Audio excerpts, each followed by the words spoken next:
On the day Margaret Johnson turned 80, the silence in her own home became deafening. The absence of her children, David and Emily, turned the celebration into a suffocating void. But what she didn't know was that this would be the least of her worries.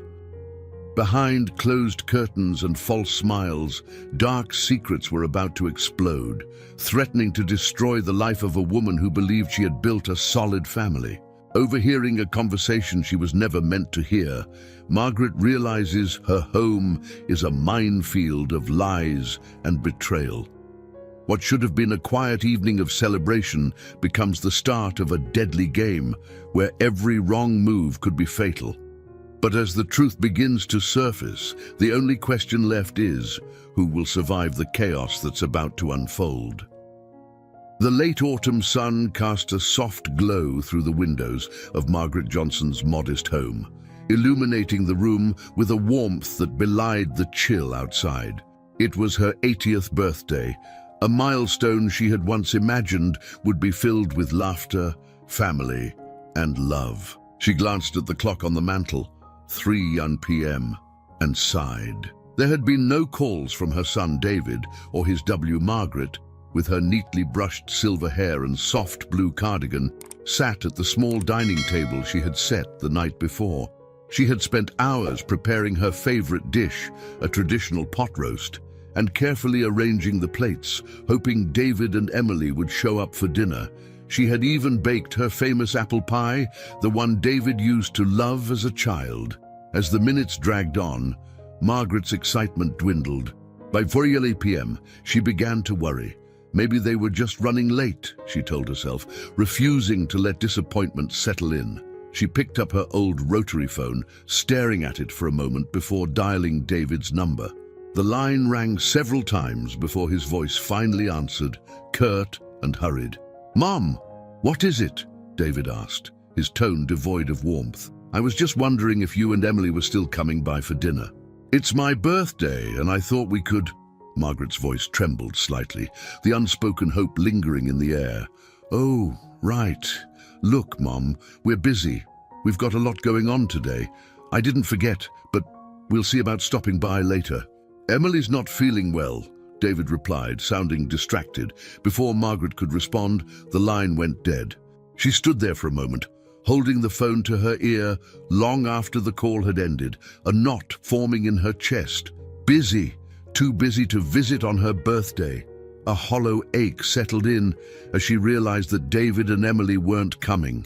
Sighing, Margaret put the phone down gently. Her hands trembled as she walked back to the dining table, looking at the meal she had prepared with so much love. The silence of the house felt deafening.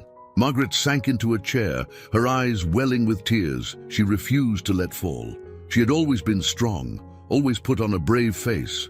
But this abandonment cut deeper than she had expected. As she sat there trying to gather herself, a faint sound drifted from the kitchen. Voices. Curious, Margaret stood and walked quietly toward the source of the noise. The voices became clearer, Emily's sharp, biting tone unmistakable. "I don't understand why she thinks she needs all this attention," Emily was saying, her voice carrying through the thin walls. Margaret's heart sank as she realized Emily must have forgotten her cell phone was still on speaker. "She's always so needy, expecting us to drop everything for her. It's exhausting." Margaret felt the sting of Emily's words like a slap. She had never wanted to be a burden. She had raised David alone after his father passed, giving him everything she had, even when it meant sacrificing her own happiness. And now, on her 80th birthday, this was how she was seen. Needy. "I know," David's voice chimed in, though it lacked the venom of Emily's, "but it's her birthday. We should have done something at least." Margaret's hand flew to her mouth, fighting back the sob that threatened to escape. How could her own son talk about her like this? The boy she had loved and nurtured, the man she had watched grow, now seemed like a stranger. The hurt swelled in her chest, making it difficult to breathe. Unable to bear any more, Margaret quietly stepped back into the dining room. Her heart shattered. The table, once a symbol of hope, now felt like a mockery. She could no longer sit and wait for them. She needed to leave this house, this loneliness, and the suffocating realization that she was no longer needed. Without much thought, Margaret gathered her coat and scarf, her movements stiff and mechanical. She grabbed her purse, her hands shaking as she picked up the small framed photo of her and David, taken when he was just a boy. They had been so close back then, inseparable, but now that bond felt irreparably broken. Just as she was about to step outside, the door creaked open behind her. David stood there, his expression tired, as though he was doing her a favor by showing up at all. Emily stood a few feet behind him, her arms crossed, clearly not wanting to be there. "Mum, what's with the bag?" David asked, his voice flat. Margaret didn't answer immediately. She looked at him, her eyes full of the unshed tears she'd been holding back for hours. "I'm leaving, David," she said softly, her voice trembling. "I can't stay here any longer." "Leaving? Where are you going to go?" David asked, his tone sharp, almost mocking. "You don't have anywhere else to go. Why don't you just, I don't know, enjoy the streets or something?" His words, spoken so carelessly, were the final blow. Margaret felt the last bit of her heart break, the bond between mother and son snapping like a brittle thread. She didn't respond. There was nothing left to say. Turning away from David, Margaret walked out the door and into the crisp autumn air. The evening had settled in, the cool breeze biting against her skin. As she stood outside her own home, she realized that everything had changed in those few short moments. She was no longer welcome in the life she had built, the family she had raised, but she wasn't defeated, not yet. With a heavy heart and uncertain steps, Margaret began walking down the quiet suburban street, her mind racing. There was one person she could turn to, Laura, her old friend. Maybe Laura would understand. Maybe, just maybe, she could find a new beginning there. As the sky darkened and the streetlights flickered on, Margaret disappeared into the night, leaving behind the remnants of a family that no longer seemed to want her. Margaret Johnson's steps felt heavier than the small suitcase in her hand as she made her way down the quiet suburban street. The evening sky had fully darkened, and a biting wind cut through her thin coat, chilling her to the bone. Yet, despite the cold, Margaret pressed on, her mind racing with the events that had just unfolded. Her son's words echoed painfully in her ears, "Enjoy the streets." How could David say something so heartless? She had never imagined a day where she would be walking away from her own family, from the life she had spent decades building. Yet here she was, cast aside on her 80th birthday. The betrayal stung deep, not just from David, but from Emily as well. Margaret had always tried to get along with her daughter-in-law, even when Emily's coldness and criticism made it difficult. But overhearing Emily mock her earlier that day had pushed Margaret to a breaking point. The streets were mostly empty now, with only the faint hum of distant traffic and the occasional rustle of leaves accompanying her. She walked slowly but deliberately toward the only place she could think to go, Laura's house. Laura Thompson had been Margaret's closest friend for nearly 40 years. They had met in their early 40s, two single mothers trying to navigate the challenges of raising children on their own. While their sons had grown apart over the years, Margaret and Laura remained as close as ever. Margaret knew that if anyone could understand her pain, it would be Laura. After what felt like an eternity, Margaret finally turned onto Laura's street. The familiar old Victorian house, with its warm lights glowing from within, stood like a beacon in the darkness.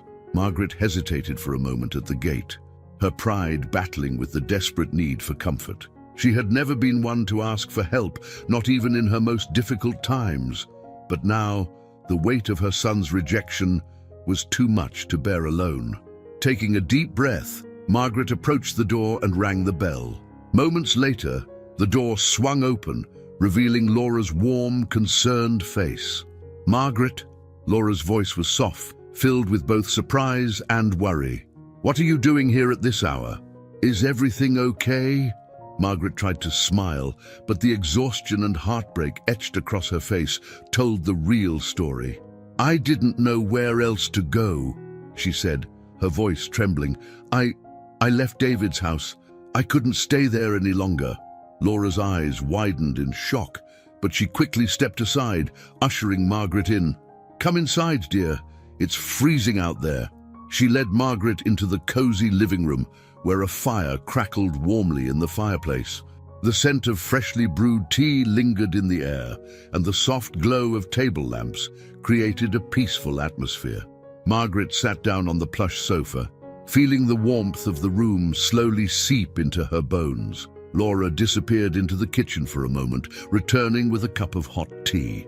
Drink this, she said, handing it to Margaret, and then tell me everything. For a few moments, Margaret just sat there, cradling the warm cup in her hands. The reality of her situation hit her all at once, and tears that she had been holding back all day finally spilled over. Laura sat beside her, not saying a word, just offering the silent comfort that only a true friend could provide. When Margaret finally found her voice again, she recounted everything: the forgotten birthday, Emily's cruel words, David's cold indifference, and the final blow when he told her to enjoy the streets. Laura listened quietly, her face growing darker with each detail. David said that? Laura finally asked, her voice incredulous. I can't believe he would say something like that to you. I don't know what's happened to him, Margaret whispered, her voice breaking. He's not the boy I raised. It's like I don't even know him anymore. And Emily, she's never liked me, but I didn't think she would go this far. Laura nodded slowly, her mind clearly racing. You're staying here tonight, she said firmly. There's no way I'm letting you go back to that house. Margaret opened her mouth to protest, but Laura held up a hand. No arguments. You'll stay as long as you need to. You're like family to me, Margaret. We'll figure this out. Margaret felt a surge of gratitude wash over her. For the first time that night, she allowed herself to relax, knowing that she wasn't completely alone in this. Laura's home had always been a safe haven, and tonight it felt more like home than her own son's house ever had. As the fire crackled in the background, Laura leaned back, a thoughtful expression on her face. You know, she began slowly, my brother Mark is coming to visit tomorrow. Mark, the detective? Margaret asked, surprised. She hadn't seen Laura's brother in years, not since he'd retired from his job as a private investigator. Yes, Laura nodded. He's been doing some consulting work since he retired, and he's been staying with me on and off while he works a case nearby. I think we should tell him about what's going on with David and Emily. Margaret frowned. What do you mean? This isn't a crime, Laura. It's family. It's complicated. Laura shook her head. No, Margaret. It's more than that. I've been getting a bad feeling about Emily for a long time. The way she's distanced David from you, the control she seems to have over him. Something's not right. And I think Mark might be able to help us figure out what's really going on. Margaret hesitated, unsure of how to feel. Could there really be something more behind Emily's coldness? Or was this just a case of a daughter-in-law not getting along with her mother-in-law? The idea of involving a detective in her family problems felt drastic, but deep down, Margaret couldn't shake the feeling that Laura might be right. Do you really think there's something more going on? Margaret asked quietly, her heart pounding in her chest. Laura met her gaze, her expression serious. I do, and I think you deserve to know the truth. The thought of uncovering some hidden truth about her own family was terrifying. But after everything she had endured that night, Margaret felt a spark of resolve begin to grow inside her. She had been pushed aside, ignored, and disrespected by the very people she loved most. If there was something more to this, if Emily really was manipulating David in some way, Margaret needed to know. Okay, Margaret said after a long pause, let's talk to Mark. But Laura, I don't want this to tear the family apart any more than it already has. Laura nodded, placing a comforting hand on Margaret's arm. We'll be careful, but we'll get to the bottom of this, I promise. As the two women sat together, the weight of the night began to lift ever so slightly.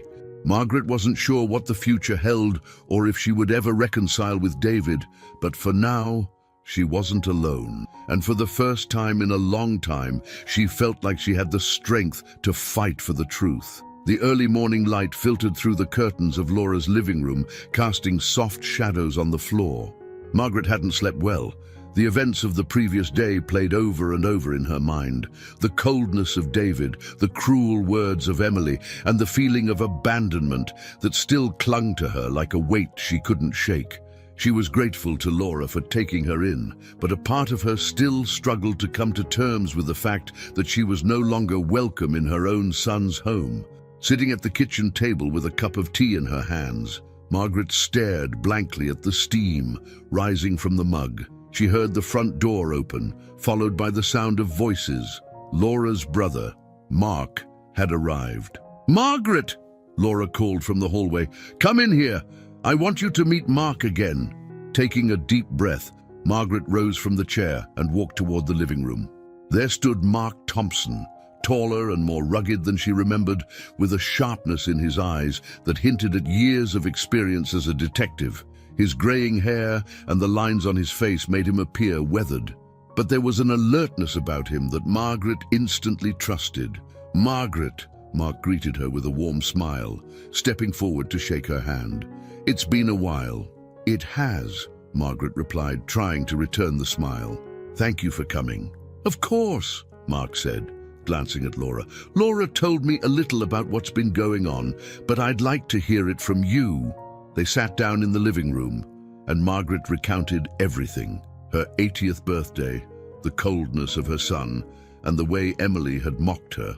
Mark listened intently, his expression unreadable, but Margaret could see his mind working, piecing together the details of her story. When Margaret finished, Mark leaned back in his chair, his fingers steepled thoughtfully. "It's not uncommon for family dynamics to shift when a son gets married," he began carefully, "but this feels off. You said David has been distant for a while now." Margaret nodded. "Yes, ever since he married Emily, he's changed. He used to call me every day, visit often. But now, it's like I don't even exist." "And Emily?" Mark asked. "What do you know about her?" "Not much, honestly," Margaret admitted. "She's always been polite, but distant, and lately, well, you heard what she said. She clearly doesn't want me around." Mark exchanged a glance with Laura, his face growing serious. "I've seen situations like this before. A spouse, usually someone like Emily, comes into the picture and slowly isolates their partner from their family. It starts small, like cutting off regular visits or creating tension in the relationship. Before long, the spouse has complete control over the situation." Margaret's heart sank at his words. "Are you saying she's manipulating David?" "It's possible," Mark replied, his voice steady. "But manipulation alone isn't usually enough to cause such a drastic change in someone. There might be more going on here." "Do you know much about David's business?" Margaret frowned, shaking her head. "He's mentioned it a few times. He and his friend Jason started a company together. They've been working on some big project lately, but he never talks about the details." "Jason," Mark repeated thoughtfully. "What do you know about him?" "Not much," Margaret confessed. "David and Jason have been friends since college. They've always been close, but I never really got to know Jason. He's always been, I don't know, a little too slick for my liking." Mark leaned forward, his eyes narrowing slightly. "Do you think Jason could be involved in this, whatever this is?" Margaret hesitated. "I don't know, but I wouldn't be surprised if he had something to do with it." Laura, who had been listening quietly, finally spoke up. "Margaret, you've always had good instincts. If you think Jason's up to something, we should look into it." Mark nodded in agreement. "I can dig around, see what I can find on Emily and Jason. If they're involved in anything suspicious, it won't be hard to uncover." Margaret bit her lip, unsure of how to feel. On one hand, she wanted answers. She needed to understand why her son had pushed her away. But on the other hand, the thought of digging into David's life felt like a betrayal. She didn't want to destroy what little relationship she had left with him, no matter how strained it was. "Mark," Margaret said softly, I don't want this to hurt David. He's still my son." "I understand," Mark replied gently, "and I won't do anything to hurt him. But if Emily and Jason are up to something, you deserve to know the truth. David deserves to know too." Margaret nodded slowly. She didn't want to believe that her son was involved in anything shady, but if there was even the slightest chance that he was being manipulated, she had to know. "All right," she said finally. "Look into it, but please, be careful." Mark gave her a reassuring smile. "I'll be discreet. You won't have to worry about a thing." The rest of the day passed in a blur. Margaret tried to keep herself busy, helping Laura with household chores and making small talk, but her mind kept drifting back to David. She couldn't shake the feeling that something was terribly wrong, that she had been blind to the truth for far too long. Later that evening, after dinner, Margaret retreated to the guest room Laura had prepared for her. She sat on the edge of the bed, staring out the window at the darkened street outside.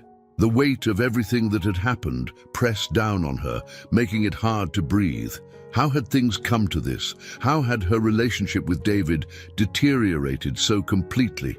And what if Mark's suspicions were right? What if Emily and Jason were involved in something sinister? The thought made Margaret's stomach churn as she lay down, pulling the covers up to her chin. Margaret thought back to when David was a little boy. He had been so full of life, so loving and kind. She had always been proud of the man he had become, until now. The David she had seen yesterday was a stranger, and the thought that someone, Emily, might have changed him was almost too much to bear. Margaret closed her eyes, hoping that sleep would bring some relief from the turmoil inside her. But sleep didn't come easily. Instead, her mind kept replaying Mark's words, his warning about manipulation, and the possibility that Emily was behind all of this. The next morning, Margaret woke to the smell of freshly brewed coffee wafting from the kitchen. She dressed quickly and made her way downstairs, finding Mark and Laura already seated at the table, deep in conversation. "I made some calls last night," Mark said, as soon as Margaret sat down. "Nothing concrete yet, but I've got a few leads I'm going to follow up on today. I'll be back later this afternoon." Margaret's heart quickened. The investigation had already begun, and there was no turning back now. She nodded, her fingers trembling slightly as she wrapped them around her coffee cup. "Whatever you find," Margaret said quietly, "I just hope David can forgive me." Mark met her gaze, his expression serious. "Margaret, if I'm right about this, it's not you who needs forgiveness, it's David." As Mark left the house, Margaret couldn't shake the feeling that they were standing on the edge of something much bigger than they had anticipated. And whatever the truth was, it would change everything. The day stretched on. The quiet hum of life in Laura's house, a stark contrast to the turmoil that swirled inside Margaret's mind. She tried to focus on simple tasks, folding laundry, watering the plants. But her thoughts kept drifting back to Mark's words. What if Emily and Jason really were involved in something? What if David was in danger, and she had been too blinded by her love for him to see it? By early afternoon, Margaret found herself sitting by the living room window, staring out at the street. The world outside seemed so peaceful, with neighbors walking their dogs and children riding bicycles down the sidewalk.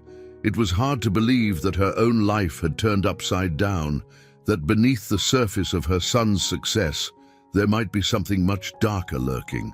Laura entered the room, her hands full of folded linens. "You're quiet today," she observed, setting the laundry on a chair nearby. "I know this is hard for you, Margaret, but try not to worry too much. Mark's good at what he does. He'll find out the truth." Margaret nodded, but the weight of uncertainty still pressed down on her. "I just don't understand how it all went so wrong, Laura," she said quietly. "I raised David to be kind, to care about family. How could he have changed so much?" Laura sighed, sitting down beside Margaret on the sofa. "Sometimes people change, Margaret, especially when they get involved with the wrong crowd. You know, I've never trusted Emily, but I never thought she could have this kind of influence on David. I don't want to believe she's behind this," Margaret admitted, her voice barely above a whisper. "But if she is, what then? How do I get my son back? Laura placed a comforting hand on Margaret's arm. One step at a time. First, we need to know what's really going on. Then we can figure out how to help David.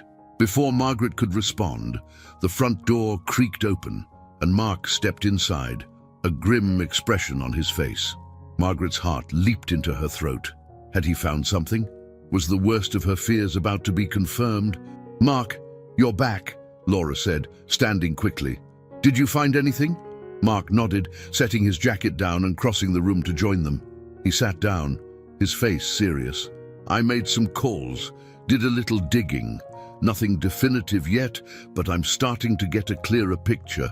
Margaret held her breath, waiting for him to continue. "Emily doesn't have much of a financial history before she married David," Mark began, his tone careful. "That's not unusual, but there are a few things that caught my attention.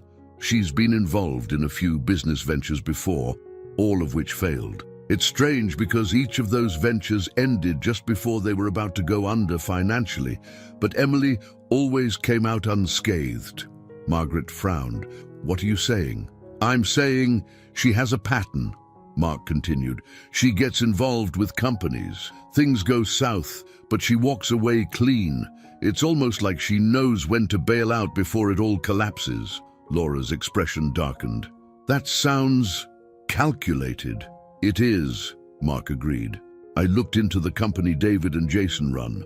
From the outside, everything looks fine, successful, growing, but there are inconsistencies in their financial reports. Nothing blatant, but enough to raise a red flag." Margaret's stomach churned with unease. "Are you saying David's company is in trouble?" "It could be," Mark replied. "Or it could be worse.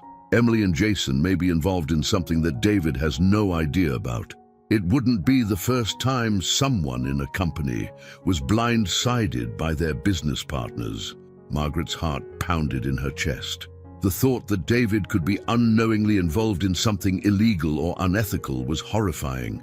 But worse was the idea that he might be complicit, turning a blind eye to the truth. She didn't want to believe it.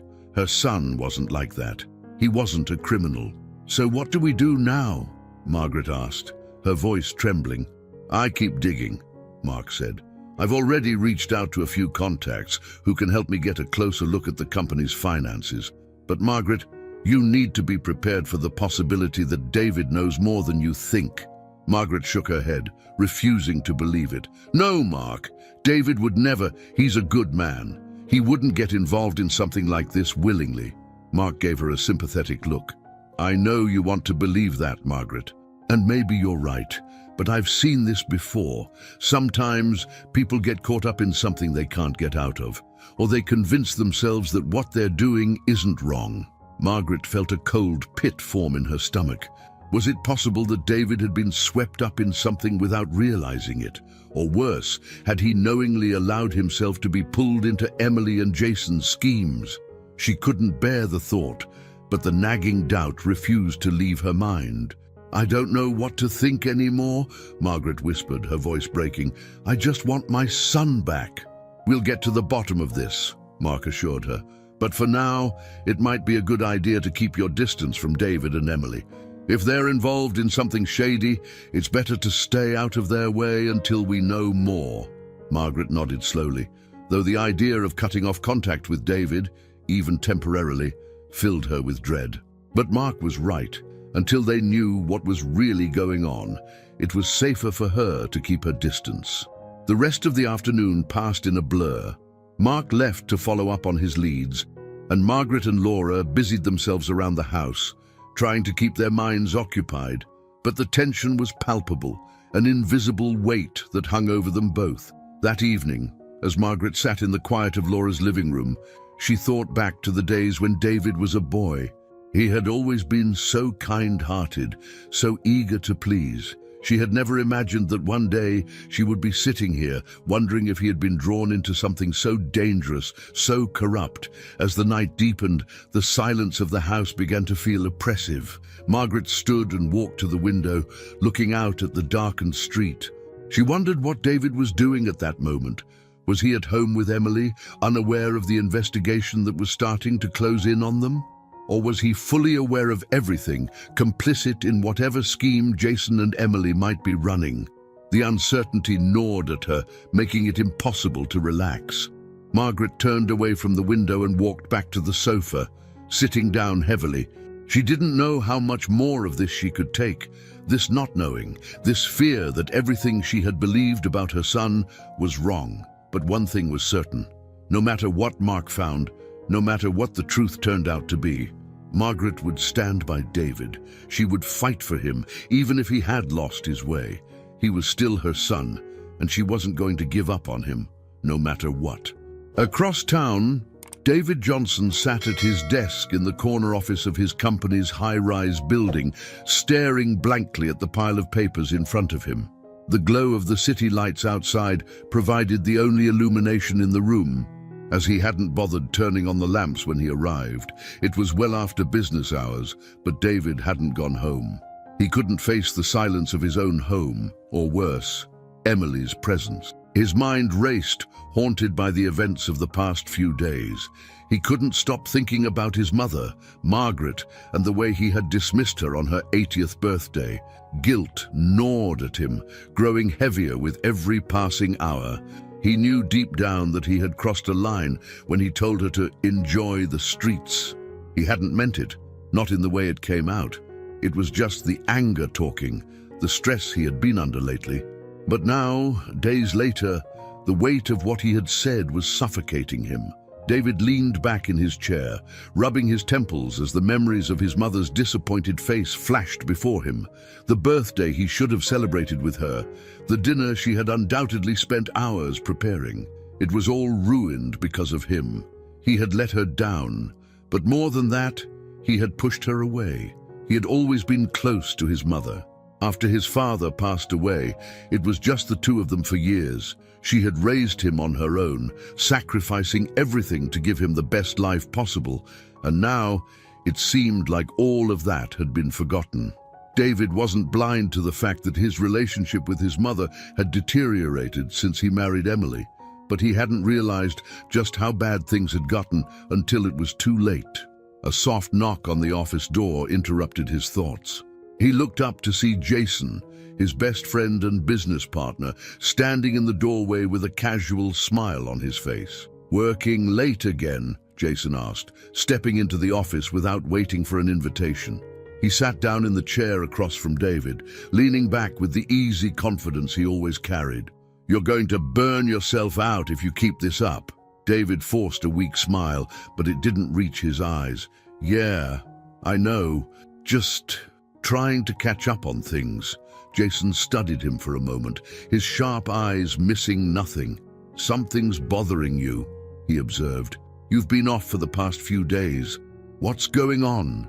David hesitated, unsure of how much to share.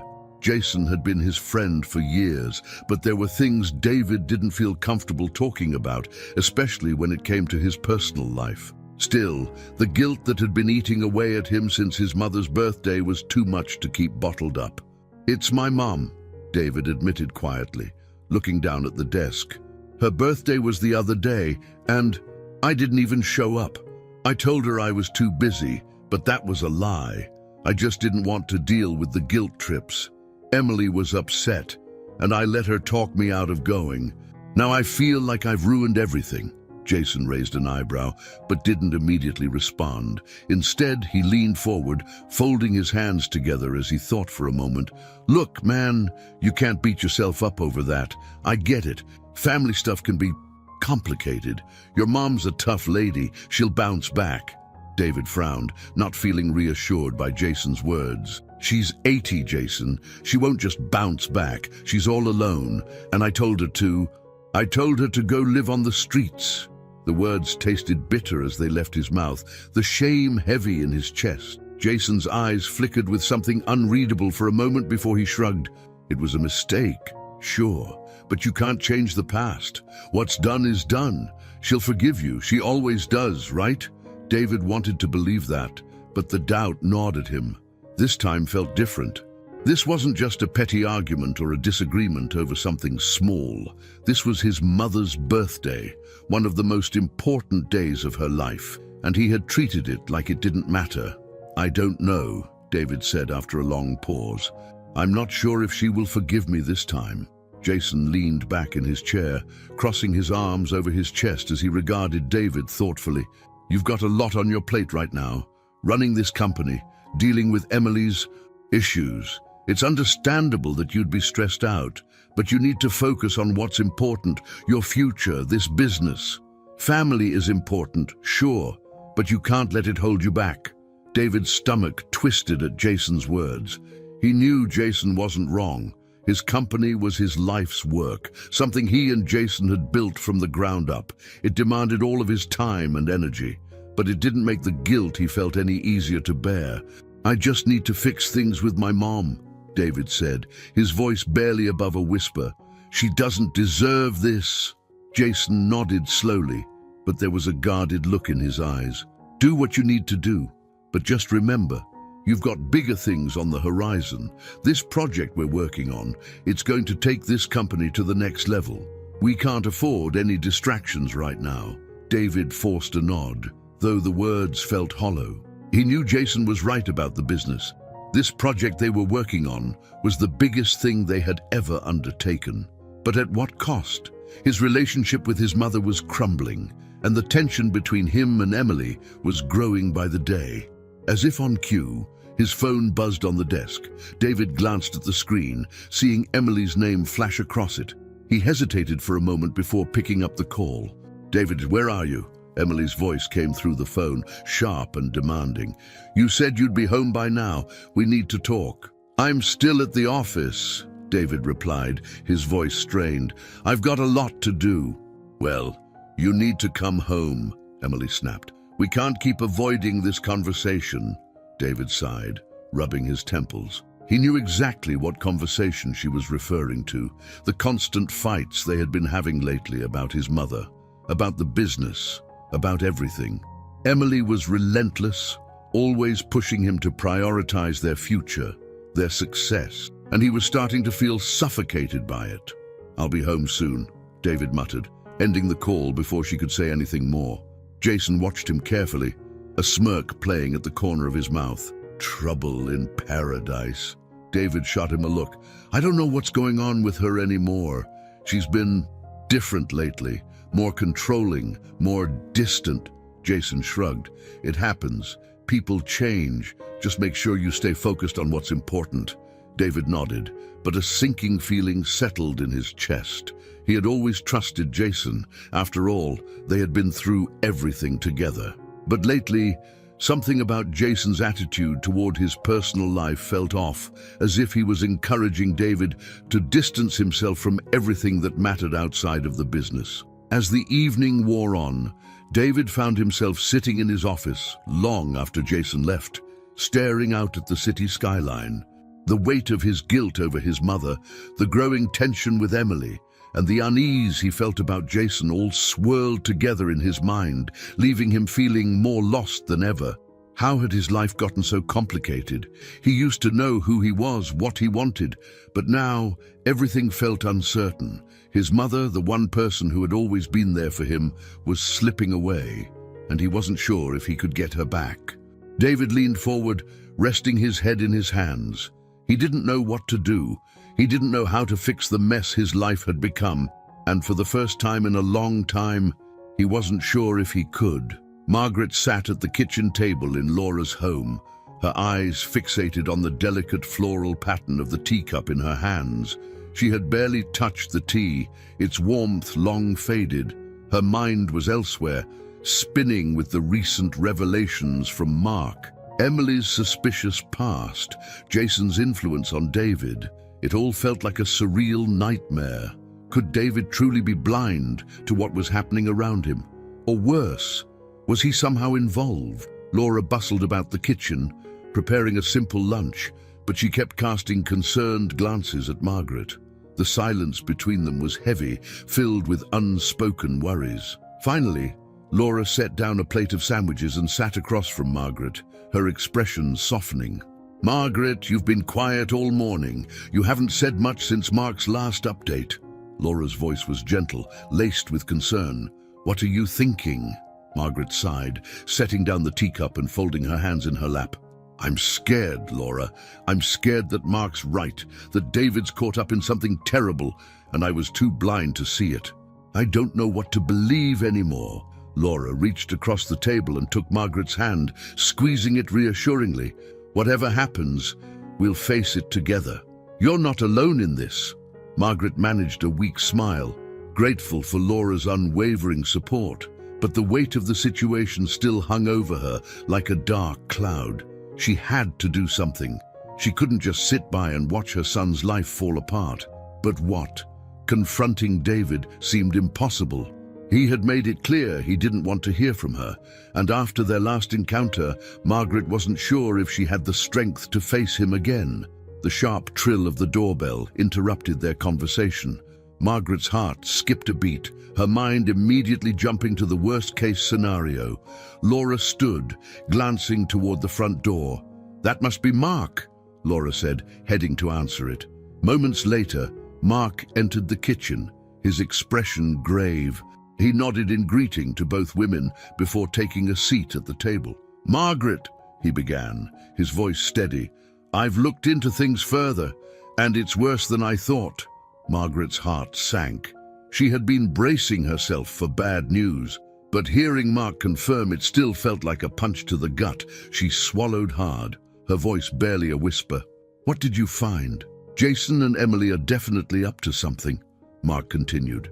They've been moving large sums of money through offshore accounts, hiding their transactions. It looks like they've been funneling company funds into personal ventures, money laundering, possibly more. Margaret's stomach churned. And David, does he know? Mark hesitated, his eyes softening with sympathy. I can't say for sure. From what I've found, David's name is on some of the accounts, but it's possible he's been kept in the dark. If he knows what's going on, he's being careful to stay out of it directly. Margaret's chest tightened. The thought of David being unknowingly caught in this web of deceit was bad enough, but the possibility that he was complicit, she couldn't bear it. What do I do, Mark? I need to help him, but he won't even talk to me. Mark leaned forward, his gaze steady. You need to warn him, Margaret. He deserves to know what's happening, even if he doesn't want to hear it. If he's innocent, he'll be in danger if this blows up. And if he's involved, well, he needs to know the consequences of that too. Margaret felt the weight of those words settle heavily on her shoulders. She knew Mark was right. David needed to hear the truth, whether he was ready for it or not. But the thought of confronting him, of seeing the disappointment in his eyes, terrified her. How do I even begin? Margaret asked, her voice trembling. He won't listen to me. He hasn't been himself in so long. And Emily, she's got him wrapped around her finger. You'll have to find a way, Mark replied firmly. Get him alone, away from Emily and Jason. Speak to him honestly, from the heart. He might not want to believe you, but deep down, he knows who you are. You're his mother, and that still means something. Margaret nodded, though the fear gnawed at her insides. She had always been strong for David, always put on a brave face no matter how hard things got. But this was different. This was a fight for his future, his safety, and possibly even his life, and it all rested on her shoulders. All right, Margaret said after a long pause, steeling herself. I'll do it. I'll talk to him. Laura and Mark exchanged a glance, their expressions filled with concern, but also admiration for Margaret's courage. Laura stood and placed a reassuring hand on Margaret's shoulder. We'll be with you every step of the way, Laura said softly. You don't have to do this alone. Margaret squeezed Laura's hand, drawing strength from her friend's unwavering support. Thank you, Laura. I don't know what I'd do without you. Later that afternoon, Margaret found herself standing outside David's office building, her heart pounding in her chest. The sleek glass facade of the high-rise towered above her, and for a moment she felt small and insignificant, like an intruder in her son's carefully constructed world. But she couldn't let that stop her. She had to get through to him. Taking a deep breath, Margaret stepped inside the building, making her way to the elevators. Her reflection stared back at her in the mirrored walls as she ascended to the top floor. her face etched with determination. She had to remain calm, composed, no matter how difficult the conversation might be.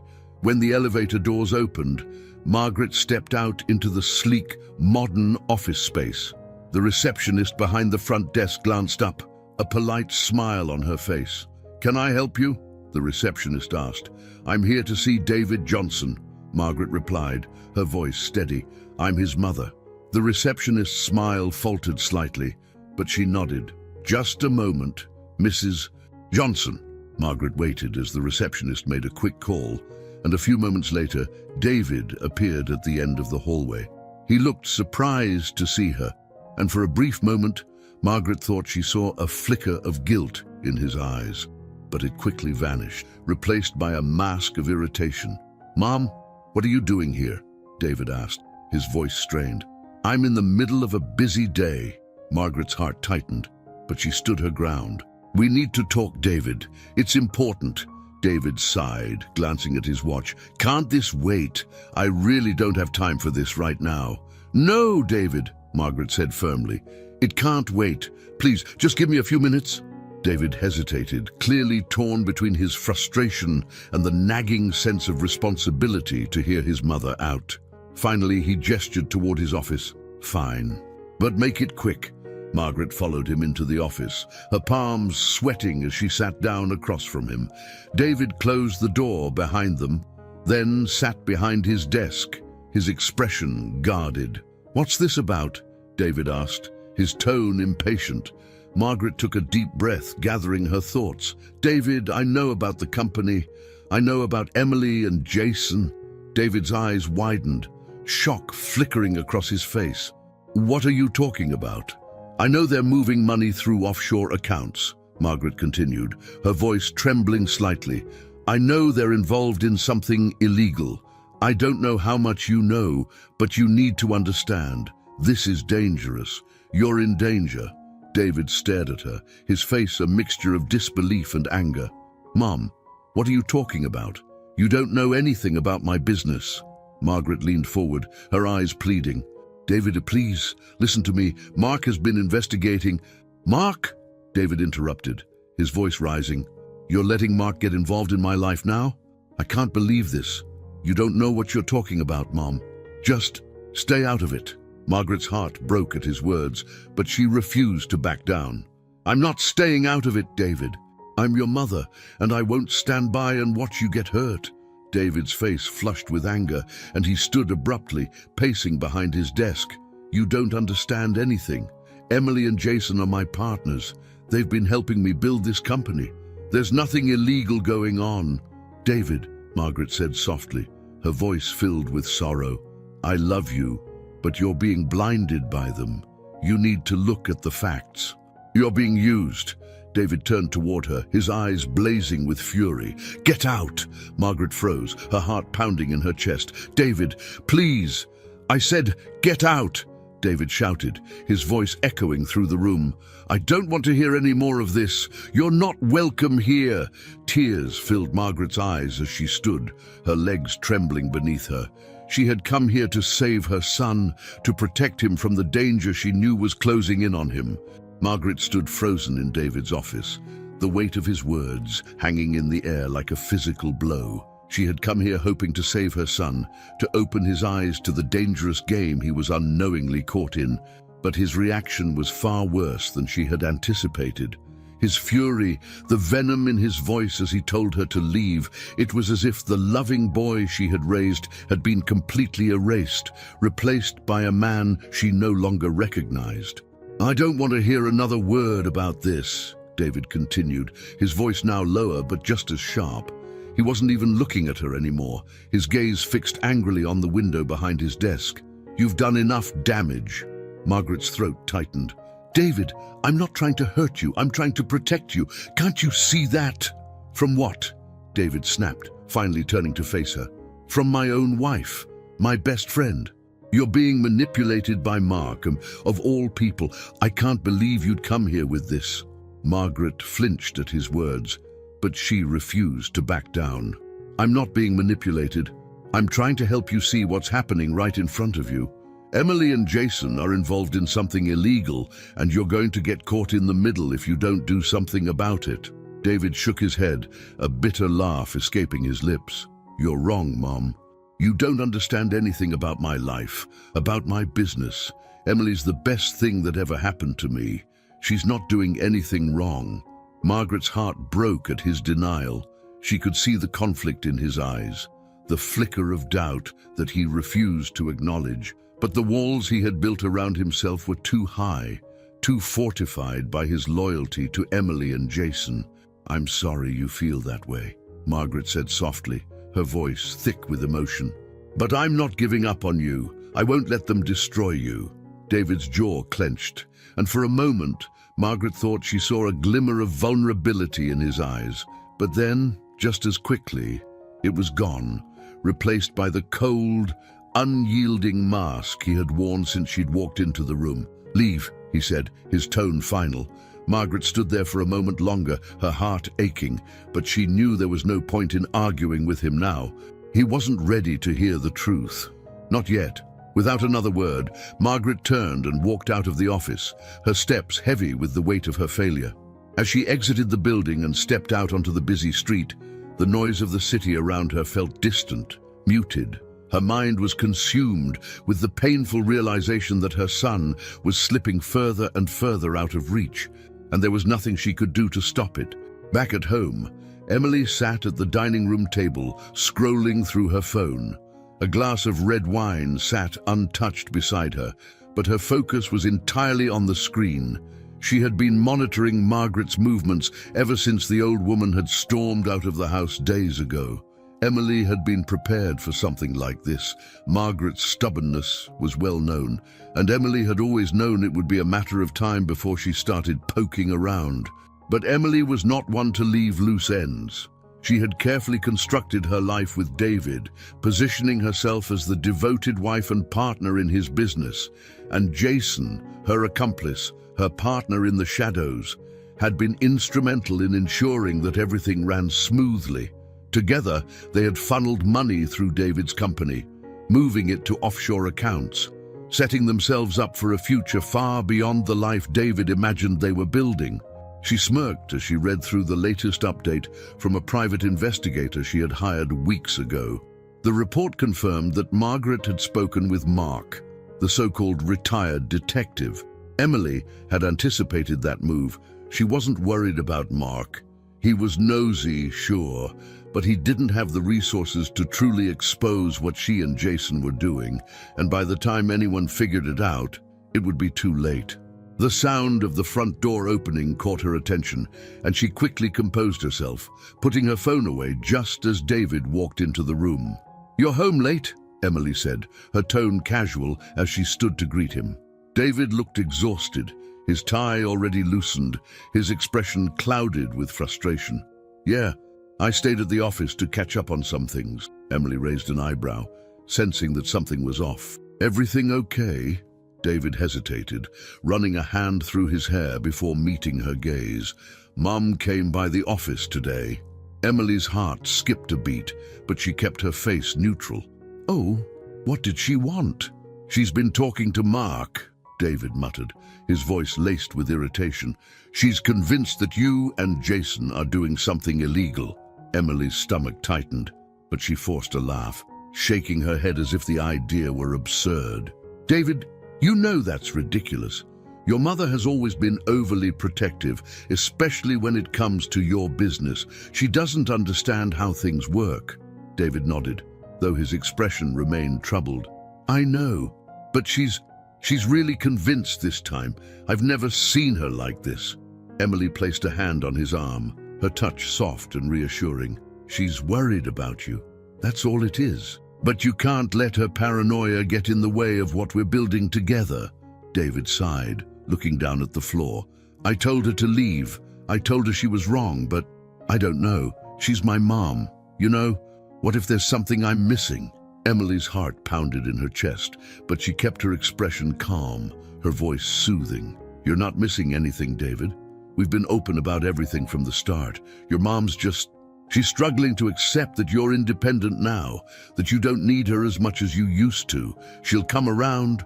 David didn't respond immediately, his gaze distant as he processed her words. Emily felt a flicker of unease. Margaret was getting too close. If David started to doubt her, if he began looking into things, everything she had worked so hard for could unravel. But Emily was nothing if not resourceful. She had a plan, one that would ensure Margaret wouldn't be a problem for much longer. Later that evening, after David had gone to bed, Emily slipped quietly into the guest room where she kept her personal computer. She locked the door behind her, sitting down at the desk as she powered up the laptop. Her fingers moved quickly across the keyboard as she drafted an email to Jason outlining the next steps of their plan. Margaret had to be dealt with. She had become a threat to everything Emily and Jason had worked for, and they couldn't afford to let her interfere any further. It was time to take drastic measures. Emily stared at the screen for a moment before hitting send, her mind racing with the possibilities.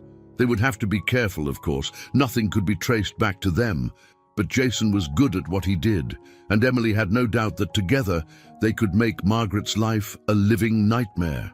As she closed the laptop and stood to leave the room, a satisfied smile crept across her face. She had worked too hard, sacrificed too much to let anyone, least of all Margaret, destroy what she had built. This was her life now, and no one was going to take it away from her. The pieces were already in motion, and soon Margaret would regret ever trying to cross her. The next morning, Margaret awoke to the sound of quiet conversation drifting from the kitchen. The weight of the previous day's confrontation with David still hung heavy in her chest, but she knew she couldn't afford to linger in her sadness. There was too much at stake now. She had to find a way to reach her son before it was too late. As Margaret made her way downstairs, she heard Laura and Mark talking in low voices. When she entered the kitchen, they both looked up, their expressions softening when they saw her. "Morning, Margaret," Laura said gently, sliding a cup of coffee across the table toward her. "You didn't sleep well, did you?" Margaret shook her head, sitting down at the table. "No, I kept thinking about David. He wouldn't listen to me, Laura. He's so angry, and I don't know how to reach him." Laura placed a comforting hand on Margaret's shoulder, her eyes filled with sympathy. "It's not your fault. You did everything you could. Now we need to focus on the next step." Mark, who had been silent until now, cleared his throat.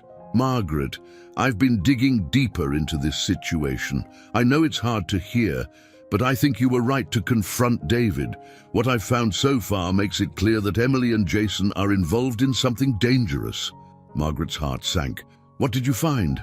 Mark leaned forward, placing a folder on the table in front of her. "I got access to some of the financial records for David's company. It's worse than I thought. Emily and Jason have been siphoning money from the company for months, possibly even longer. They've been moving the funds into offshore accounts, making it almost impossible to trace. But they've made mistakes, small ones that I was able to pick up on." Margaret's hands trembled as she opened the folder, scanning the documents inside. Numbers, names, account details. It was all so overwhelming, but there it was, in black and white, the proof that Emily and Jason were stealing from David's company. And the worst part, David's name was on some of the documents, his signature stamped on contracts he probably hadn't even read. "He doesn't know, does he?" Margaret asked, her voice barely above a whisper. Mark shook his head. "I don't think so. If he does, he's not directly involved. Emily and Jason have been careful to keep him in the dark, but they've been using his authority to sign off on things. It's possible David's just been too distracted to notice." Margaret's heart ached at the thought. David had always trusted Emily and Jason, always believed they were looking out for his best interests. But now it was clear that trust had been misplaced. Emily had manipulated him, twisted him against his own mother, all while stealing from him behind his back. "So what do we do now?" Margaret asked, her voice shaking with emotion. "How do we stop them?" Mark's expression darkened. "We have to be careful. Emily and Jason are dangerous, and if they realize we're onto them, they could escalate things. I've seen people like them before. They won't hesitate to protect themselves, even if it means hurting others." A chill ran down Margaret's spine. She had known from the beginning that Emily was cold and calculating, but hearing Mark confirm just how dangerous she was made it all feel more real. Emily wasn't just a manipulative daughter-in-law, she was a criminal, and Margaret was caught in the crossfire. "Do you think they'd hurt David?" Margaret asked, fear creeping into her voice. "I don't know," Mark admitted, his tone grim, "but we can't take any chances. Right now, we need to gather more evidence. Once we have enough, we can take it to the authorities and protect David." Margaret nodded, though her heart was heavy with worry. How much longer would David be safe? How much longer until Emily and Jason realized they were being watched? As they sat in silence, the weight of the situation settling over them, the sound of Laura's phone buzzing broke the tension. Laura glanced at the screen and frowned. "It's David," she said, her voice filled with surprise. Margaret's heart leaped in her chest. "David? What does he want?" Laura quickly answered the call, putting it on speaker so that Margaret could hear. "Hello, David," Laura said, her voice calm but wary. "Laura, is Mom with you?" David's voice came through the phone, tense and agitated. "Yes, she's here," Laura replied, exchanging a concerned look with Margaret. "What's going on?" There was a brief pause on the other end of the line before David spoke again, his voice quieter this time. "I need to see her. I think I made a mistake." Margaret's breath caught in her throat. "David?" she said, her voice trembling. "Mom, I'm sorry," David said, his voice raw with emotion. "I shouldn't have yelled at you. I shouldn't have told you to leave. I don't know what's happening anymore, but I think you might be right about Emily. Something's been off for a while now, and I've been too blind to see it." Tears welled up in Margaret's eyes as she listened to her son's confession. After everything that had happened, after all the pain and anger, he was finally starting to see the truth. "David, it's okay," Margaret said, her voice soft and filled with relief. "We can talk about this. I just want to help you." "I don't know what to do," David admitted, his voice cracking. "I feel like I've lost control of everything. Emily's been acting strange, and Jason, I don't trust him anymore." Margaret's heart swelled with hope. This was the moment she had been waiting for, the moment David began to open his eyes to the reality of the situation. "Come over, David," Laura said, her voice firm. "We'll figure this out together." There was a long pause on the other end of the line before David finally agreed. "Okay, I'll be there soon." As the call ended, Margaret felt a surge of emotion welling up inside her. David had finally reached out. He had finally begun to see the truth. But with that realization came a new wave of fear. Emily and Jason were dangerous, and now that David was starting to doubt them, there was no telling what they might do next. "We have to be careful," Mark warned, his voice cutting through the moment of hope. "David might be coming around, but Emily and Jason won't go down without a fight. They'll do whatever it takes to protect themselves." Margaret nodded, her determination hardening. She wasn't going to let Emily and Jason destroy her son. Not now. Not ever. "Whatever it takes," Margaret said quietly, her voice filled with resolve. "We'll stop them." That evening, as the sun began to set, David arrived at Laura's house. He looked exhausted, his eyes dark with worry and guilt. Margaret rushed to him as soon as he stepped through the door, wrapping her arms around him in a tight embrace. "I'm so sorry, Mom," David whispered, his voice filled with emotion. "I was wrong." Margaret held him close, tears streaming down her cheeks. "It's okay, David. We'll fix this. We'll figure it out together." David pulled back, his eyes filled with fear and uncertainty. "I don't know what to do. Emily, she's been lying to me, hasn't she?" Margaret nodded, her heart breaking for her son. "Yes, David, but you're not alone. We're going to stop her." As David sat down with Margaret, Laura, and Mark, they began to lay out the full scope of what they had discovered. David listened in stunned silence as Mark explained the details of Emily and Jason's scheme, the stolen money, the offshore accounts, the lies. By the time Mark finished, David's face was pale, his hands trembling. "I had no idea," he whispered, shaking his head. I thought they were helping me." "They were using you, David," Mark said gently, "but we can still stop them. We just need to act fast." David nodded, though his expression was still filled with guilt and disbelief. "What do we do?" Mark leaned forward, his voice low and serious. "We gather more evidence. We need enough to take this to the authorities. And we need to be prepared, because once Emily and Jason realize we're onto them, they'll do whatever they can to protect themselves." David's jaw tightened, and for the first time since he had arrived, Margaret saw a flicker of the old determination in his eyes. "I won't let them get away with this," he said quietly. "I won't let them ruin everything." Margaret placed a hand on David's arm, her heart swelling with pride. "We're with you, David. We'll face this together." As the night wore on, the plan began to take shape, but beneath the surface, Margaret couldn't shake the feeling that something terrible was looming on the horizon. Emily and Jason were dangerous, and they wouldn't go down without a fight. And Margaret knew, deep in her heart, that the fight was just beginning. The atmosphere in Laura's house was tense as Margaret, David, Mark, and Laura sat around the kitchen table, their plans laid out before them. David's face was pale, his hands clenching and unclenching as he processed everything Mark had uncovered. The stolen money, the offshore accounts, it was more than just betrayal. It was the realization that his life had been built on a foundation of lies, crafted by the very people he had trusted the most. "How could I have been so blind?" David muttered, his voice filled with a mix of anger and disbelief. Margaret reached over, placing a gentle hand on his arm. "This isn't your fault, David. You trusted them. Anyone would have." David shook his head, his eyes clouded with guilt. "But I should have seen it. I should have questioned things. Emily was always pushing me to focus on the business, to let her and Jason handle the details, and I just let them." Mark, sitting across from David, leaned forward. "That's what people like Emily and Jason do. They manipulate, they take advantage of trust. But now that you know the truth, you have a chance to stop them." David looked at Mark, his expression hardening with resolve. "What do we need to do?" Mark glanced at Margaret and Laura before speaking. "First, we need to gather concrete evidence, something undeniable that we can take to the authorities. I've already found some financial irregularities, but we need more. Emily and Jason have covered their tracks well, but they're not invincible." David nodded, though his face was lined with stress.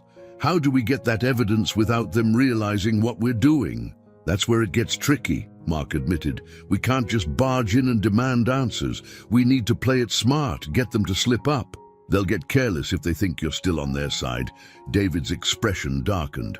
"So you're saying I have to pretend like everything's fine, that I still trust them?" "For now, yes," Mark said. "If they sense you're suspicious, they'll tighten their grip. They'll go into damage control mode, and it'll be even harder to expose them. But if you play along, if you act like you don't know anything, we might be able to get what we need." Margaret watched her son closely, her heart aching for him. She could see the turmoil in his eyes, the struggle between his desire for justice and the pain of having to maintain a facade with the people who had betrayed him. "I don't know if I can do that," David confessed, his voice shaking. "Seeing Emily every day, knowing what she's done, it'll tear me apart." "You're stronger than you think," Margaret said gently, "and you're not alone in this, David. We'll be with you every step of the way." David glanced at her, his eyes filled with gratitude and regret. "I'm sorry, Mom, for everything. I should have listened to you sooner." Margaret smiled sadly, her heart swelling with both love and sorrow. "We'll get through this, together." The plan began to take shape over the next few hours. Mark laid out his strategy. David would continue to act as if nothing had changed, giving him time to gather more information from inside the company. Meanwhile, Mark would work on the outside, following leads and digging deeper into Emily and Jason's financial dealings. Margaret and Laura would provide support, ensuring that David had a safe place to come back to while they navigated the dangerous waters ahead. But beneath the surface, there was an unspoken fear that lingered in the room, a fear that Emily and Jason might strike before they could stop them. The next morning, David returned home to find Emily waiting for him in the living room, her face etched with concern. She was sitting on the couch, her phone in her lap, a glass of wine on the table beside her, though it was barely noon. "You were gone all night," Emily said, her voice carefully controlled. "I was worried." David's stomach twisted at the sight of her. He had spent the night at Laura's, poring over the details with Mark, but he knew he couldn't tell Emily that. He had to act as if everything was normal, as if he hadn't discovered the depths of her betrayal. "I needed some space," David said, his voice calm but distant. "I've been under a lot of stress with the business." Emily stood up, crossing the room to stand in front of him, her eyes searching his face. "You've been distant lately," she said softly. "Is everything okay?" David forced a smile, though his heart raced with the effort of maintaining the charade. "Yeah, I've just been thinking about the company a lot. We've got so much riding on this project." Emily's eyes narrowed slightly, but she nodded, her expression softening. "I know, and I'm here for you, David. You know that, right? We're in this together." David's stomach churned with disgust at her words. She was so convincing, so practiced in her manipulation. But he couldn't let her see the cracks in his facade. He had to play along, just like Mark had said. "I know," David replied, forcing himself to look into her eyes. "I appreciate everything you've done for me, Emily." Emily smiled, her hand reaching up to touch his cheek. "We'll get through this, David, together." As she leaned in to kiss him, David's mind screamed with the knowledge of what she had done, the lies she had told, but he kept his expression neutral, his movements mechanical. He had to keep playing the part. Later that day, David went to the office, the weight of the situation pressing down on him with every step.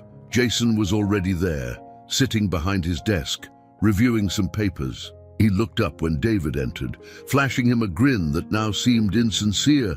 "Hey man, you okay? You've been off lately," Jason said, his tone casual. David sat down at his own desk, forcing himself to keep his voice steady. "Yeah, I'm fine, just dealing with a lot right now." Jason leaned back in his chair, his eyes sharp as he studied David. "Well, if you need anything, you know I've got your back. We're partners after all." David nodded, though his stomach clenched at the word partners. How many times had he trusted Jason without question, never once doubting his loyalty?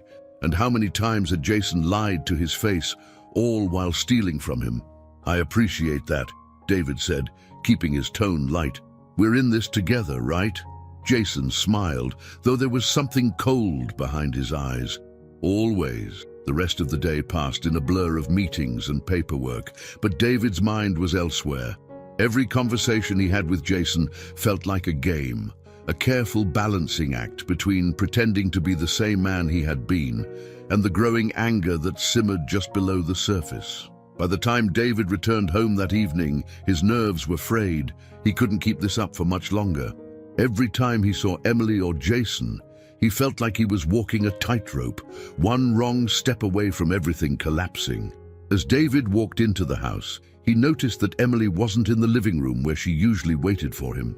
The house was eerily quiet, the only sound the faint hum of the refrigerator in the kitchen. A sense of unease crept over him as he moved through the house, searching for her. When he reached the study, he found the door slightly ajar. David's heart raced as he pushed it open, revealing Emily sitting at the desk, her back to him. She didn't notice him at first, too focused on something on the computer screen in front of her.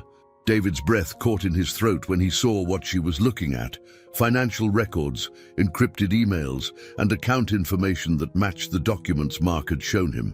Emily was covering her tracks, carefully erasing any evidence that could link her and Jason to the stolen money. David's heart pounded in his chest as he watched her, the reality of the situation crashing down around him. He had suspected the worst, but seeing it with his own eyes was something else entirely. Suddenly, Emily turned, her eyes widening in surprise when she saw him standing in the doorway. For a moment, neither of them spoke, the tension in the room thick and suffocating. "David," Emily said slowly, her voice calm but guarded. "What are you doing?" David's mind raced, his heart hammering in his chest. He had to think quickly, to say something that wouldn't tip her off. "I was just looking for you," David said, forcing a smile. "I didn't mean to interrupt." Emily studied him for a moment, her eyes narrowing slightly, as if she was searching for any sign of deception. But after a few seconds, she smiled and stood up, walking over to him. "You didn't interrupt," she said, her voice smooth. "I was just finishing up some work." David nodded, though his mind was already spinning, formulating the next steps of the plan. Emily was dangerous, and now that he had seen what she was capable of, he knew there was no turning back. The trap was closing, and soon there would be no escape. The days that followed were a blur of tension and careful maneuvering for David. He maintained the facade with Emily and Jason, pretending that everything was normal, all while working with Mark to gather the evidence they needed. Each day felt like a dangerous game, with every conversation and every glance between him and Emily carrying a weight of suspicion. But David wasn't the only one feeling the pressure. Emily, too, had become more guarded, her behavior more calculated than ever. She was constantly watching him, her eyes sharp, as if she could sense that something was off but couldn't quite put her finger on it. Jason, meanwhile, continued to act as if nothing was wrong, his usual charm masking whatever thoughts lay beneath. David knew they were both dangerous, but it was Emily who unnerved him the most. There was something cold and calculating behind her smile, something he had never truly seen before. He had loved her once, at least he thought he had, but now that love was twisted into something unrecognizable, poisoned by the knowledge of her deceit. It was late one evening when everything finally came to a head. David was sitting in his office at home, pretending to review company reports, when Emily appeared in the doorway, her arms crossed and a suspicious look on her face. "You've been distant lately," she said, her voice low but sharp. "Is there something you want to tell me?" David's heart raced, but he kept his expression neutral. "I've just been busy with work," he replied, glancing up at her briefly before returning his attention to the papers on his desk. "You know how it is." Emily stepped into the room, her heels clicking softly against the hardwood floor. "It's more than that, David. I can tell when something's bothering you. You've been different ever since your mother came back into the picture." David felt a chill run down his spine. He had known this moment was coming, but he wasn't fully prepared for it. He had to tread carefully. One wrong move, and everything could fall apart. "I don't know what you're talking about," David said, standing up from his desk and crossing the room toward the window. He stared out into the darkened street, his mind racing as he tried to maintain the act. "My mom's not the issue here." Emily followed him, her voice growing colder. "Isn't she? You've been spending more time with her and less time focused on what's important. I thought we had a plan, David. I thought we were building something together." David turned to face her, his heart pounding in his chest. "We were," he said, his voice tight with emotion. "But things have changed. I've changed." For a moment, Emily's expression softened, her voice becoming more soothing. "David, whatever this is, we can work through it. We always have. You can't let your mother fill your head with nonsense. She's trying to drive a wedge between us." David clenched his fists, struggling to keep his anger in check. "This isn't about my mom. This is about you, Emily. I know what you've been doing. I know about the money, the offshore accounts. You and Jason—" Before he could finish, Emily's face twisted with anger. "You don't know what you're talking about," she snapped, her voice rising as she stepped closer to him, her eyes flashing with a dangerous intensity. "Everything I've done has been for us, for our future. You're just too blind to see it." David felt his breath catch in his throat. The mask was slipping, and for the first time, he saw the full extent of Emily's deception, the raw ambition and greed that had driven her to betray him. "You've been lying to me," David said, his voice trembling with fury. "All this time, you've been lying." Emily's jaw tightened, her eyes narrowing. "You're not innocent in this, David. You've been a part of it, whether you realize it or not. Those documents you signed, those deals you approved, they were all part of the plan. If I go down, you go down with me." David's stomach twisted with fear and rage. He had known that Emily was capable of deceit, but hearing her admit it so openly, so coldly, was like a punch to the gut. She wasn't just manipulating him, she was willing to take him down with her if it came to that. "I won't let you drag me down," David said, his voice steady but filled with resolve. "This ends now." Emily's lips curled into a cruel smile. "You think you can stop me? It's too late for that, David. You're in too deep. And if you try to turn against me, I'll make sure you regret it." David's heart pounded in his chest, the weight of her threat hanging in the air between them. He knew that she was dangerous, but he hadn't fully understood just how far she was willing to go until now. She was a master of manipulation, and she had played him perfectly, but David wasn't the same man he had been a few weeks ago. He had seen through her lies, and he wasn't going to let her control him any longer. "I'm not afraid of you, Emily," David said, his voice firm. "You can try to scare me, but I won't back down. Not this time." Emily's smile faltered for a moment, a flicker of uncertainty crossing her face, but it was gone just as quickly, replaced by the cold, calculating expression that David had come to recognize. "We'll see about that," she said quietly, her eyes gleaming with malice. "But remember this, David, if you try to cross me, I won't just come after you. I'll come after your mother too, and I won't hesitate to destroy her." David's blood ran cold at her words, the full weight of her threat sinking in. He had always feared that Emily would go after Margaret, but hearing her say it so explicitly, so casually, made his heart race with panic. He couldn't let her hurt his mother. He couldn't let her destroy everything. "You stay away from my mother," David said, his voice low and dangerous. "If you lay a hand on her, you'll..." "What?" Emily interrupted, her voice dripping with disdain. "You're not in control here, David. I am, and if you want to protect your precious mother, you'll do exactly as I say." David felt his resolve harden. He had been playing along for days, pretending that everything was fine, but now that Emily had shown her true colors, there was no going back. He had to end this, once and for all. Without another word, David turned and walked out of the room, leaving Emily standing there, her eyes burning with fury. His heart pounded in his chest as he made his way to the garage, his mind racing with everything that had just happened. Emily had crossed a line, and now there was no doubt in his mind that she had to be stopped. As he climbed into his car and sped out of the driveway, David's mind was already working through the next steps. He needed to talk to Mark, to Margaret. They had to act quickly, before Emily could do any more damage. But even as he drove through the darkened streets, a nagging sense of dread settled in his gut. Emily was dangerous. She had made that clear.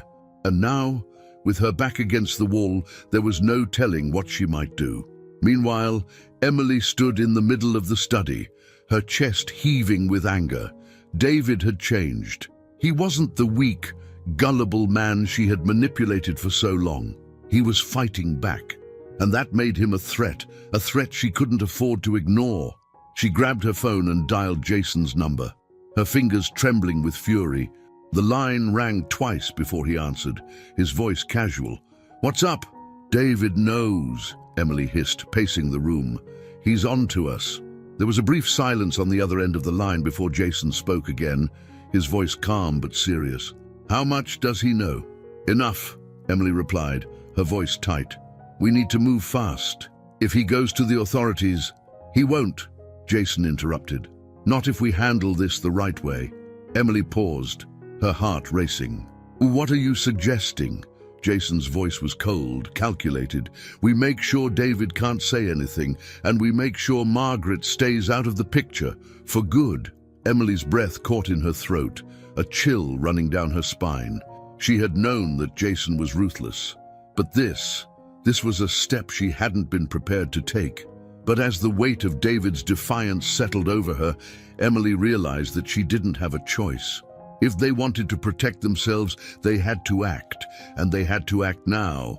"Do it," Emily said quietly, her voice steady despite the fear gnawing at her insides. "But make sure it's clean. I don't want any loose ends." Jason chuckled darkly. "Consider it done." As Emily hung up the phone, She felt a sense of finality settle over her. There was no turning back now. The game had changed, and it was time to eliminate the threats standing in her way. Margaret had always been an obstacle, but soon that obstacle would be gone. Margaret sat at the kitchen table in Laura's home, her fingers tracing the rim of her coffee cup as her mind wandered to the confrontation David had described the night before. She couldn't shake the feeling of dread that had settled in her chest after hearing what Emily had said, the threat she had made against her. It was clear now. Emily wasn't just a manipulator or a liar. She was dangerous. And with Jason backing her up, that danger had only multiplied.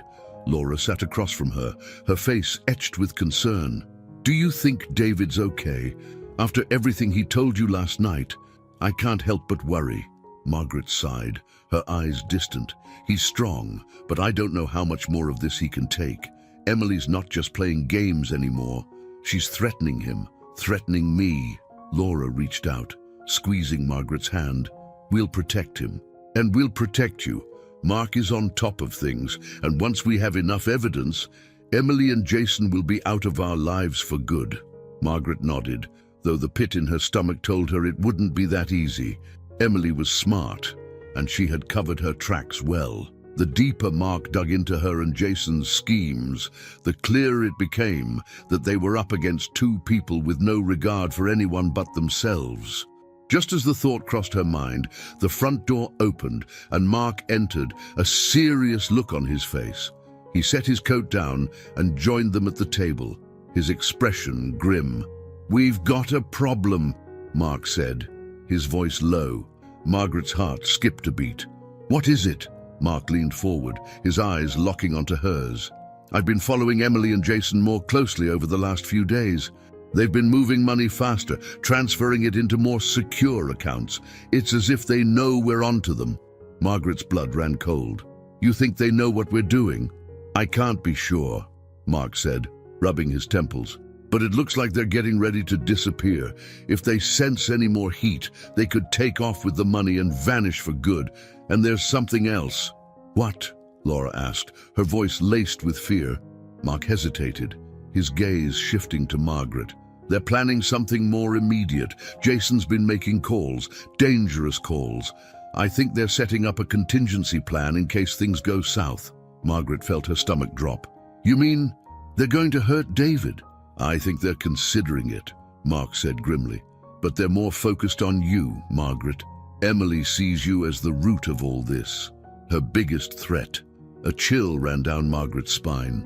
Emily had always resented her, but hearing that she was being targeted made everything feel much more real.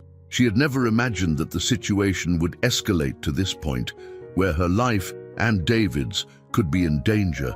Laura's eyes widened with concern. "What do we do?" Mark took a deep breath, his expression serious. "We need to act fast. We need to get to the authorities with what we have, even if it's not enough to take them down yet. At the very least, it'll put pressure on them and give us protection." Margaret nodded, though the fear gnawing at her insides made it hard to focus. "What about David? He's still in the house with her. If she's planning something, I'll reach out to him," Mark said. "He needs to be careful, but he can't tip Emily off that we know what she's planning. If she feels cornered, she could lash out." The thought of David being in such close proximity to Emily, knowing what she was capable of, made Margaret's heart race. She couldn't lose him. Not now. Not after everything they had been through. "I'll talk to him," Margaret said, her voice firm. "I'll warn him." Mark nodded, though his eyes were filled with concern. "Be careful, Margaret. Emily's not playing by the rules anymore." Margaret stood, her resolve hardening. "Neither am I."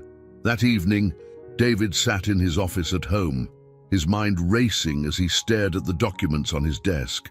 It had been only a day since his confrontation with Emily, but everything had changed. He could no longer look at her the same way, knowing what she had done, knowing how deep her deception ran. Every time she walked into a room, he felt the weight of her lies pressing down on him, suffocating him. He had tried to keep his cool, just like Mark had advised, but it was getting harder. Emily was growing more suspicious, and Jason was worse. There was a darkness in his eyes now that David hadn't seen before, a coldness that made his skin crawl. David glanced at his phone, debating whether to call Margaret or Mark. He needed to update them, to let them know that Emily and Jason were tightening their grip on him. But just as he reached for the phone, there was a knock at the door. "David," Emily's voice came through the wood, soft but sharp. "Can we talk?" David's heart raced, but he forced himself to stay calm. "Yeah, come in." Emily opened the door, stepping inside with a smile that didn't reach her eyes. She walked over to the desk, her movements smooth and deliberate, like a predator circling its prey. "You've been quiet," Emily said, her voice casual but laced with tension. "Is everything okay?" David nodded, though his throat felt tight. "Just thinking about the company. We've got a lot on our plate." Emily studied him for a moment, her eyes narrowing. "You're not hiding something from me, are you?" David's pulse quickened, but he kept his expression neutral. "Why would I hide anything from you? We're in this together, right?"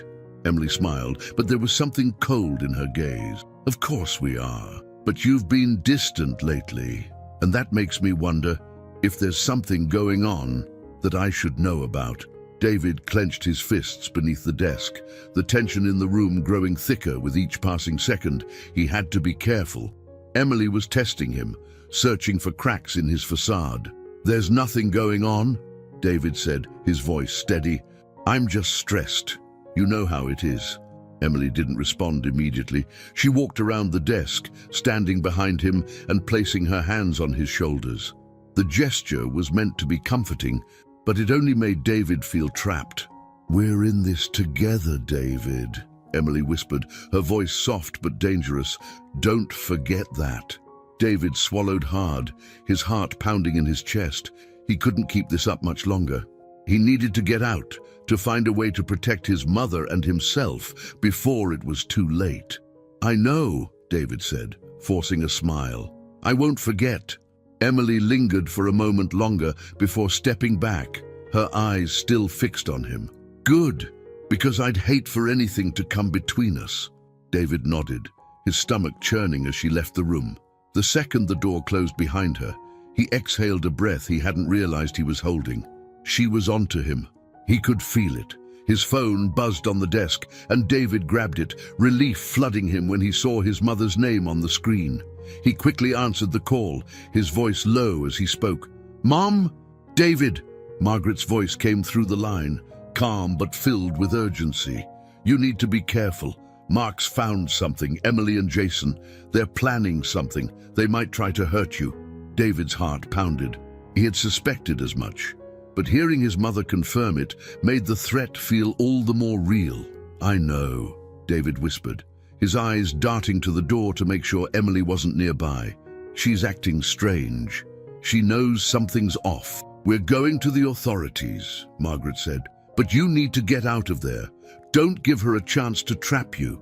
David's throat tightened. "I can't just leave, Mom. If I run, she'll know for sure." "You don't have to run," Margaret said, "but you need to be smart. Don't let her corner you. Mark's coming up with a plan to get you out safely." David nodded, though fear gnawed at his insides. "I'll be careful. But, Mom, if anything happens..." "Nothing's going to happen," Margaret said firmly. "We're going to stop them, David. I promise." David's heart swelled with gratitude for his mother's strength, but the nagging fear remained. Emily and Jason were dangerous, and they were running out of time. As David ended the call and stared at the phone in his hand, he knew one thing for sure. The clock was ticking, and if they didn't act soon, it might be too late for all of them.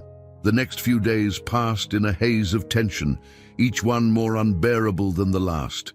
David was living on the edge, every moment in the house with Emily feeling like a dangerous dance where one misstep could send everything crashing down.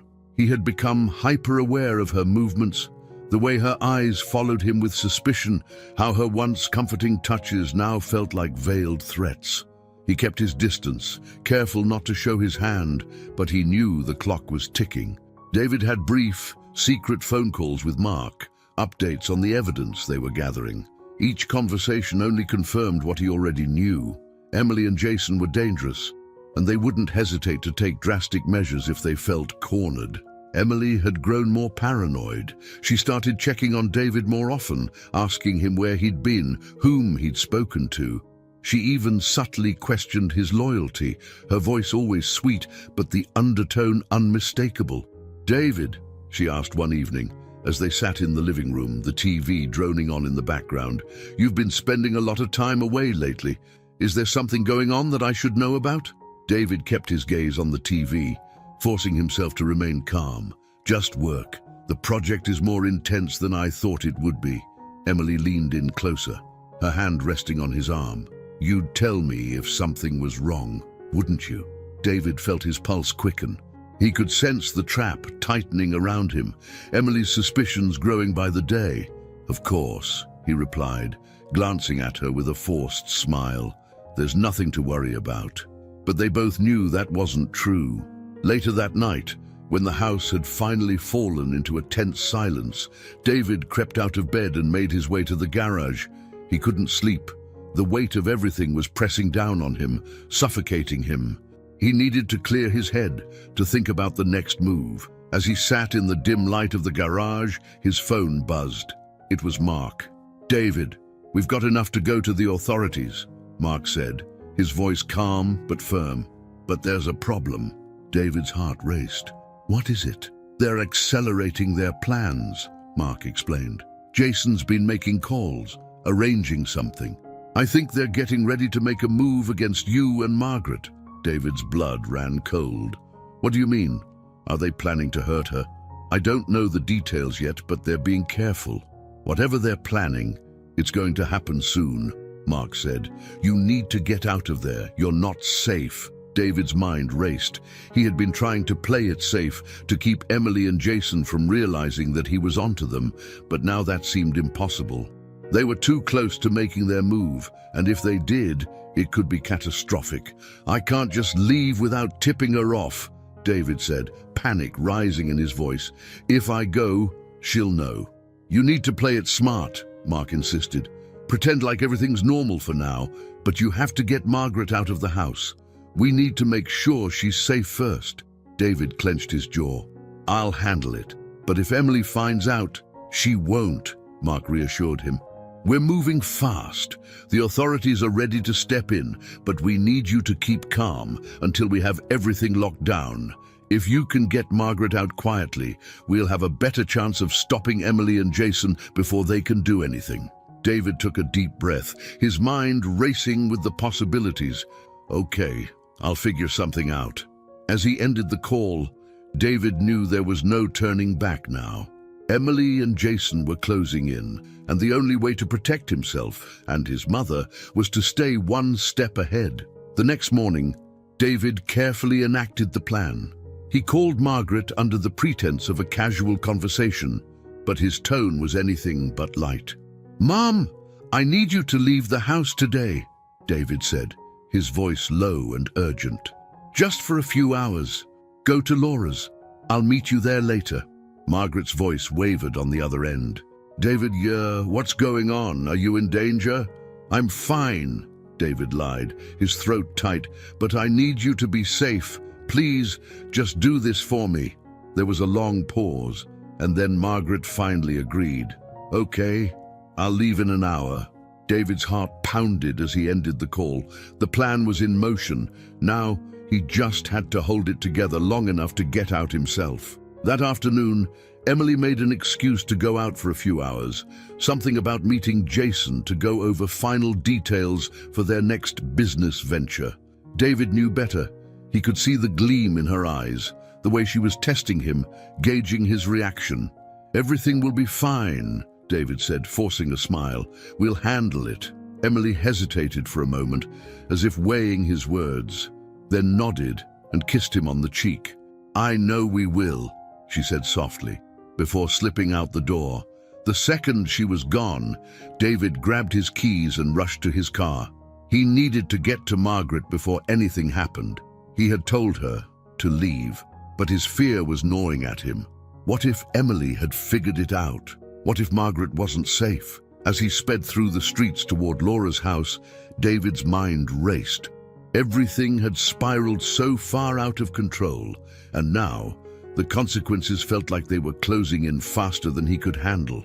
Emily and Jason weren't just criminals, they were ruthless, willing to do whatever it took to cover their tracks. And if they had any inkling that David had turned on them, there would be no limit to what they would do. Finally, David pulled up outside Laura's house, his heart pounding in his chest. He rushed to the door, barely waiting for it to open before he stepped inside. Margaret was sitting at the kitchen table with Laura, her face etched with concern. "David, what's going on?" Margaret asked, standing up as he entered. "Why did you want me to leave the house?" David exhaled, running a hand through his hair as he tried to calm himself. "Emily and Jason, they're planning something. Mark thinks they're going to make a move soon, and I can't risk you being in the house when it happens." Margaret's eyes widened with fear, but she nodded, her hands trembling slightly. "What about you? You can't go back there, David. It's too dangerous." David shook his head. "I have to. If I just leave now, Emily will know something's wrong. We need to keep playing along until Mark has enough to bring them down." Margaret stepped forward, her voice filled with worry. "David, I'm scared. I don't want to lose you." David's heart ached as he looked into his mother's eyes. He could see the fear, the love, and the desperation in her gaze, and it made his resolve harden. "You won't lose me, Mom," David said, his voice firm. "I'm not going to let them win." Just then, Mark entered the room, his face tense with urgency. "We need to move fast," he said, his tone serious. "The authorities are ready to move in, but we have to time it perfectly. If Emily and Jason realize we're coming for them before we're ready, they'll disappear, and they might take you down with them, David." David nodded, his mind racing. "I'll go back to the house. I'll keep them busy while you get everything set up." Margaret grabbed his arm, her eyes pleading. "David, please be careful." "I will," David promised, pulling her into a tight embrace. "I'll come back. I promise." As David pulled away and headed for the door, he knew the next few hours would be critical. He was walking straight into the lion's den, but this time he wasn't afraid. Emily and Jason thought they had him trapped, but they didn't know that the walls were closing in on them. As David drove back toward his house, he felt the weight of the decision he had made. This was the final stretch. Either they would catch Emily and Jason in the act, or everything would fall apart. But David was determined. He had come too far, and he wasn't going to let fear hold him back anymore. He was ready to face whatever came next. David's grip tightened on the steering wheel as he drove back to the house. His heart raced, his mind swirling with everything that was at stake. Margaret was safe, at least for now, but returning home meant facing Emily and Jason head-on. He knew he had to keep up the act for just a little longer, until Mark and the authorities could move in. But the danger was real, and one wrong step could end everything. As he pulled into the driveway, David took a deep breath, trying to steady his nerves. Emily's car was already there, parked neatly in its usual spot. The sight of it made his stomach churn, knowing she was inside, likely plotting her next move. Jason, too, would be lurking, ready to strike at any sign of weakness. David pushed open the front door and stepped inside. The house was eerily quiet, the tension hanging thick in the air. He called out, his voice as calm as he could manage. "Emily." There was a pause, and then Emily appeared at the top of the stairs, her face set in a neutral expression. She descended slowly, her eyes locked onto him, studying his every movement. "You're back earlier than I expected," she said, her tone cool and measured. David forced a casual shrug, though his pulse was pounding. "Yeah, I finished what I needed to do. Figured I'd come home and take a break." Emily smiled, but it didn't reach her eyes. "You've been busy lately," she said, her voice soft but laced with suspicion. "I was starting to wonder if there was something else going on." David kept his expression neutral, even as a bead of sweat trickled down the back of his neck. "I've told you, it's just work. You know how things have been lately." Emily took a step closer, her eyes narrowing slightly. "It's not just work, David. I can feel it. You're hiding something from me." David's heart raced, but he stayed calm, knowing he couldn't let her see any cracks in his facade. "I'm not hiding anything," he said, his voice steady. "You're imagining things." But Emily wasn't buying it. She stepped even closer, her gaze piercing. "Am I? Because something's changed. I can feel it." David swallowed hard, his mind racing as he tried to deflect her suspicion. "Maybe you're just stressed," he said, forcing a smile. "We've both been under a lot of pressure." Emily studied him for another long moment, and then, to his surprise, she let out a soft laugh. "You're right. Maybe I am just stressed." Relief flooded through David, though he knew it was only temporary. Emily was a master manipulator, and he couldn't let his guard down for a second. As Emily turned away and headed toward the living room, David took the opportunity to slip into his office. He needed to keep his distance from her, to avoid any further probing questions. The last thing he wanted was for her to realize that he was working with Mark to bring her and Jason down. David sat at his desk, staring at the pile of papers in front of him, but his mind was elsewhere. He had to stay focused, to keep up appearances, but the tension was becoming unbearable. Emily and Jason were closing in, and there was no telling how far they would go to protect themselves. Just as David was lost in thought, his phone buzzed. It was a text from Mark. "We're almost ready. Stay calm. Keep her distracted." David exhaled, his hands trembling slightly as he typed back, "I'm trying, but she knows something's off." Mark's response was quick. "Don't let her see that. She's dangerous, but we're closing in. Just a little longer." David set the phone down, his heart pounding in his chest. The pressure was mounting, but he had no choice but to see this through. Emily and Jason thought they had control, but they didn't realize the walls were closing in around them. Later that evening, David sat at the dining room table with Emily, the two of them eating in silence. The tension between them was palpable, the unspoken suspicions hanging in the air like a storm cloud ready to burst. David picked at his food, unable to stomach anything, while Emily watched him closely, her eyes flickering with something dark and calculating. "You've been distant," Emily said finally, breaking the silence. "Is everything really okay?" David forced a smile, though his heart raced. "I'm fine, just tired." Emily tilted her head, studying him. "You're lying." David froze, his pulse quickening as he tried to maintain his composure. "What are you talking about?" Emily leaned forward, her voice lowering to a near whisper. "I know you've been talking to your mother. I know she's been trying to turn you against me." David's heart pounded, his mind racing as he tried to think of a response. He couldn't let Emily know the truth, not yet. "That's not true," he said, his voice steady. "You're overreacting." But Emily wasn't buying it. She stood up, her eyes blazing with anger. "Don't lie to me, David. I'm not stupid. I've been watching you, and I know something's going on." David stood too, his mind racing as he tried to think of a way to diffuse the situation. "Emily, you're being paranoid. I'm not turning against you." Emily's eyes narrowed, her lips curling into a sneer. "You think you're smarter than me. You think you can just play dumb and I won't notice. I know exactly what's happening. You've been plotting behind my back, haven't you?" David felt his blood run cold, but he kept his face neutral. "That's ridiculous." But Emily was beyond reason. She stepped closer to him, her voice dropping to a dangerous whisper. "You're going to regret this." David's heart raced as she stormed out of the room, leaving him standing there in stunned silence. He could feel the noose tightening around him, and he knew the time was running out. Emily wasn't going to wait much longer to make her move. After dinner, David went upstairs to the bedroom, trying to gather his thoughts. He needed to stay calm, to keep his focus. Emily was dangerous, but Mark and the authorities were closing in. If he could just hold out a little longer, they would bring her and Jason down. But just as David was about to sit on the edge of the bed, he heard something that made his blood run cold.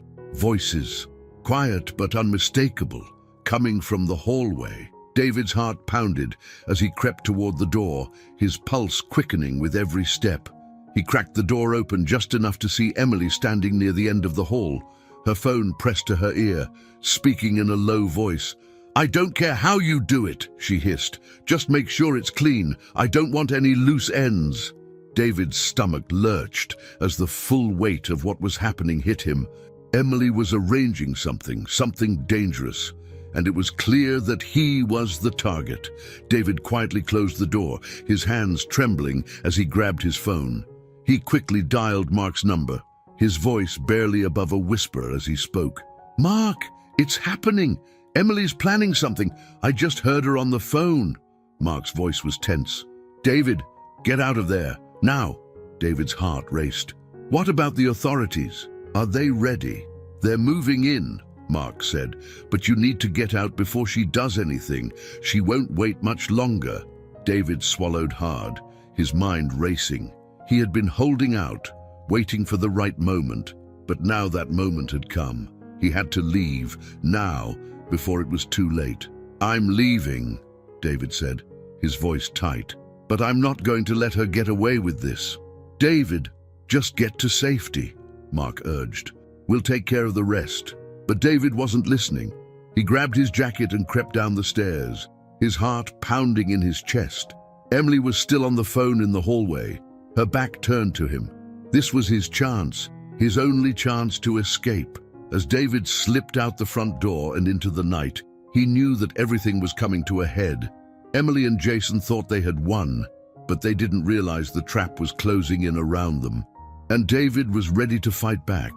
David's footsteps were quiet as he slipped out into the cool night air, his heart pounding with each step away from the house. His mind raced as he thought about Emily's call, the sinister tone in her voice as she ordered whoever was on the other end to make sure there were no loose ends. He knew now, without a doubt, that his life and Margaret's was in imminent danger. As he reached the car, David fumbled with his keys, glancing over his shoulder to make sure Emily hadn't noticed him leaving.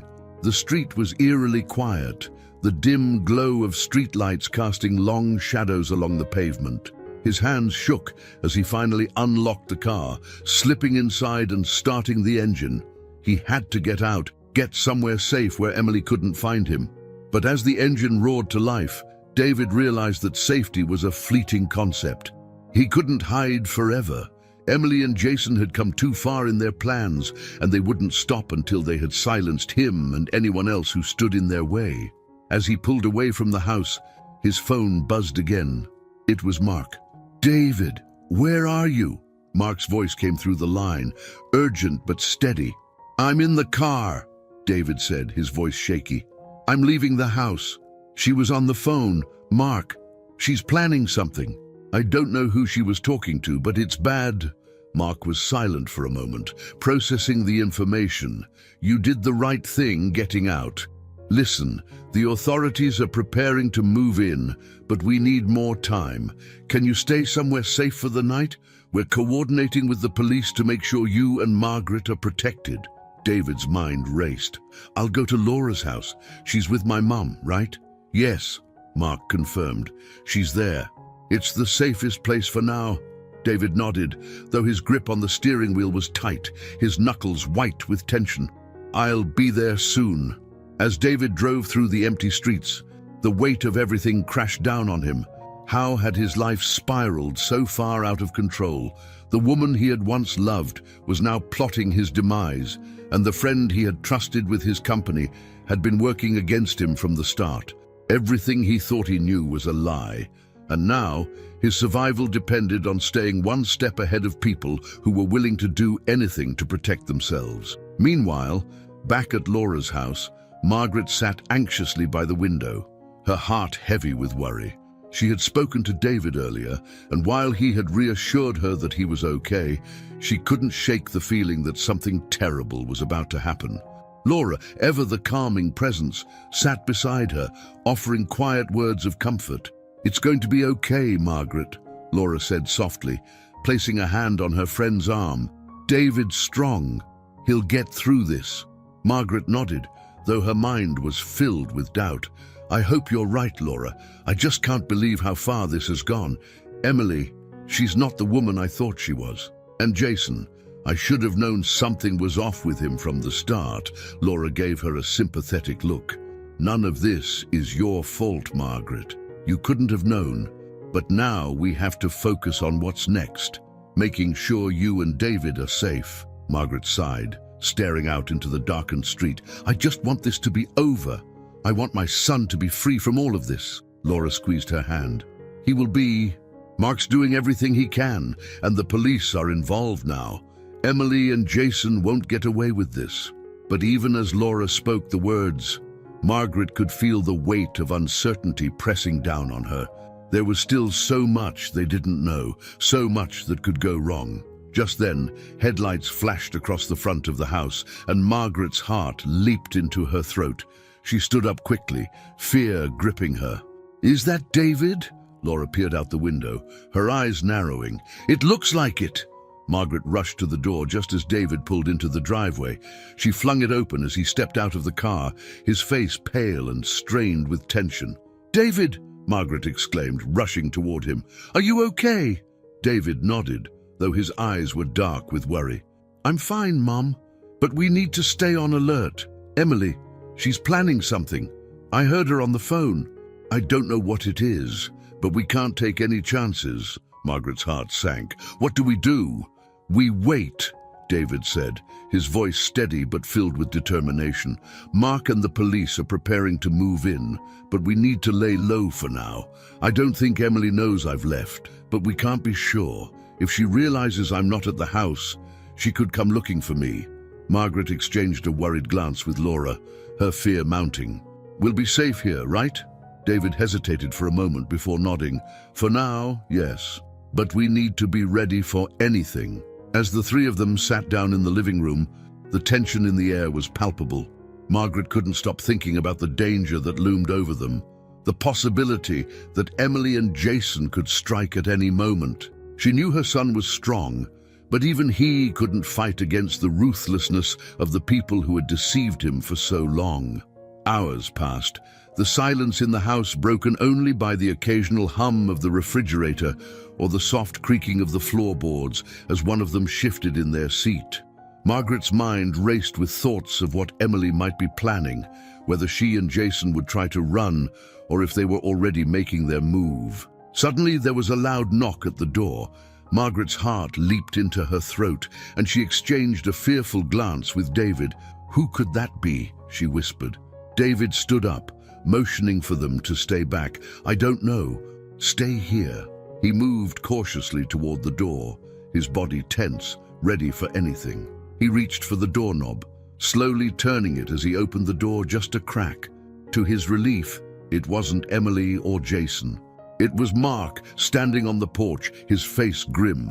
We need to talk, he said, stepping inside quickly and shutting the door behind him. David's heart sank as he saw the look in Mark's eyes. What's happened? Mark exhaled, running a hand through his hair. We've got a problem. The authorities were supposed to move in tonight, but something's changed. Emily and Jason are onto us. They've accelerated their plans. We think they're going to try to leave the country. David felt his blood run cold. What do we do? Mark's expression was serious. We don't have much time.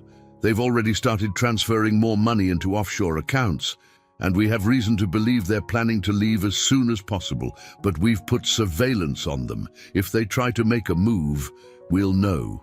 Margaret's heart raced as she listened to the conversation, the fear gnawing at her insides.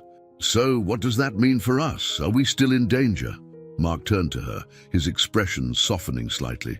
For now, you're safe, but we can't let our guard down. Emily and Jason are desperate. If they feel cornered, there's no telling what they might do. David clenched his fists, the frustration and fear bubbling up inside him. We have to stop them, Mark. We can't let them get away. We won't, Mark assured him, but we need to play this smart. They're going to make a mistake. We just have to be ready when they do.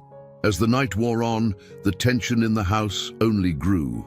David, Margaret, and Laura remained on edge, their eyes darting to the windows every time a car passed by or a noise broke the silence. Mark stayed with them, his phone in hand, waiting for updates from his contacts in law enforcement. The minutes ticked by slowly, each one filled with the weight of uncertainty. But Margaret knew one thing for sure: this nightmare wasn't over yet. Emily and Jason were still out there, and as long as they were free, the danger remained, and the trap was closing in. The tension in Laura's house was suffocating as the hours dragged on. Margaret sat with David and Mark in the living room, all of them on edge, their eyes darting toward the front window at every little sound. It was past midnight, and the once comforting quiet of the suburban street had turned into an eerie stillness that made the hairs on the back of Margaret's neck stand up. Margaret clutched her hands together, her knuckles white as she tried to remain calm. Mark had assured her that the authorities were closing in on Emily and Jason, but with every passing minute, the danger felt closer. She couldn't help but think of all the things that could go wrong. Emily and Jason had been cunning from the start, and now that they were backed into a corner, they were more dangerous than ever. David paced the floor, unable to sit still. He glanced at Mark, who was on his phone, speaking in low, urgent tones with his law enforcement contacts. "We need to know exactly where they are," Mark said, his voice tense. "If they try to move, we have to be ready." Margaret watched David as he paced, his face tight with worry. She could see the toll this was taking on him, the weight of the betrayal, the fear for her safety, and the uncertainty of what was about to happen. She wanted to comfort him, to tell him that everything would be okay, but she knew those words would ring hollow. None of them knew how this would end. David's phone buzzed, and he quickly grabbed it. His eyes widened as he read the message. "It's Emily." Margaret's heart skipped a beat. "What does she want?" David hesitated before reading the message aloud. "She says she knows where I am. She says if I don't come back to the house right now, there will be consequences." A chill ran down Margaret's spine. What does that mean? What consequences? "She's bluffing," Mark said firmly, though his eyes flickered with unease. "She doesn't know where you are. If she did, she wouldn't be threatening you like this." David stared at the phone, his hands shaking. "I can't risk it, Mark. She's capable of anything." Mark placed a hand on David's shoulder, his voice calm but serious. "Listen to me. If you go back now, you're walking into a trap. Emily knows we're getting close to stopping her. She's trying to lure you back, to isolate you. We can't let that happen." David clenched his jaw, torn between the fear of what Emily might do and the need to protect his family. He knew Mark was right. Emily and Jason were desperate, and returning to the house would only give them the upper hand. But the thought of what they might do if they realized he wasn't coming back sent a wave of panic through him. "What do we do?" Margaret asked, her voice trembling. "We can't just wait for them to come after us." Mark nodded. "We need to get you both out of here. It's not safe anymore. Emily's threats are getting more specific, and if they're planning to run, they might try something drastic before they go." David looked at his mother, his eyes filled with concern. "Mum, we need to leave. Now." Margaret's stomach churned with fear, but she nodded. "Where do we go?" "I've got a safe location," Mark said, grabbing his keys. "I'll take you there. It's secure, and the police can meet us there. We'll keep you safe until they catch Emily and Jason." Without another word, they hurried to gather their things. David kept checking his phone, half expecting another message from Emily, but there was only silence. That silence was more terrifying than any threat she could have sent. As they rushed to the car, Margaret felt a wave of dread wash over her. She could sense the danger creeping closer, like a storm on the horizon. But she trusted Mark. He had kept them safe so far, and now they had no choice but to rely on him to get them through the night. The drive through the quiet streets was tense. David sat in the front passenger seat, his eyes constantly scanning the road for any sign of Emily or Jason. Margaret sat in the back, her heart racing as she clutched her purse in her lap, her thoughts consumed by fear. Every shadow on the road, every car that passed, felt like a potential threat. Mark drove quickly but cautiously, his eyes flicking to the rearview mirror every few seconds. "We'll be there soon," he said, his voice calm but firm.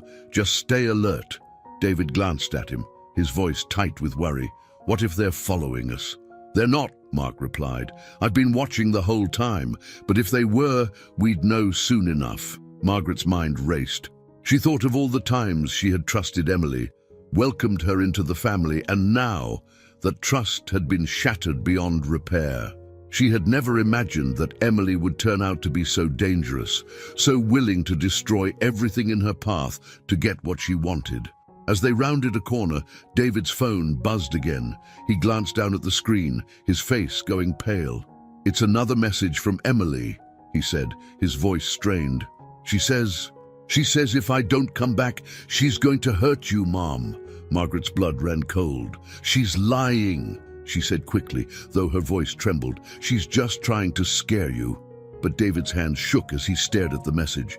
"She might be bluffing, but I can't take that chance." Mark's voice was firm as he kept his eyes on the road. "David, don't let her manipulate you. She's trying to rattle you. We're almost to the safe house. Once we're there, we'll have backup and we can figure out how to deal with this." David exhaled, running a hand through his hair. "I just don't know what she's capable of anymore." "Neither do we," Mark said, his tone grim, "which is why we're not going to play her game." They drove in silence for a few more minutes before pulling into a quiet, secluded area on the outskirts of the city. The house was tucked away behind tall trees, with no visible neighbors nearby. It looked unassuming, but Margaret could tell it was designed to be secure. There was a small gate at the entrance, and the area was well shielded from prying eyes. "This is the place," Mark said as he parked the car. "We'll be safe here until the authorities can move on Emily and Jason." David helped Margaret out of the car, his eyes scanning the area as they hurried inside. The house was simple but well furnished, with enough space for all of them to stay for as long as they needed. Mark quickly locked the doors and secured the windows, making sure everything was in place. Margaret sank into a chair, her heart still racing. "What happens now?" "We wait," Mark said. "I've got officers on standby. They're watching Emily and Jason, and if they make any moves, we'll know." David paced the room, his mind racing. "What if they try to run?" "They won't get far," Mark assured him. "The second they make a move, we'll be ready." But even as Mark spoke, Margaret could feel the weight of uncertainty hanging over them. They were safe for now, but for how long? Emily and Jason were desperate, and desperate people made dangerous decisions. Margaret looked at her son, seeing the tension in his face, the guilt and fear that had been weighing on him for so long. She reached out, taking his hand. "David, we'll get through this. I know we will." David squeezed her hand, his voice low. "I just don't know how this ends, Mom. I don't know what's going to happen." Margaret looked into his eyes, her heart heavy with worry. "Whatever happens, we'll face it together." But as the night wore on and the quiet of the safe house settled around them, Margaret couldn't shake the feeling that the danger was far from over. Emily and Jason were still out there, and the storm that had been building for so long was about to break. And when it did, none of them would be safe. The quiet of the safe house was unnerving.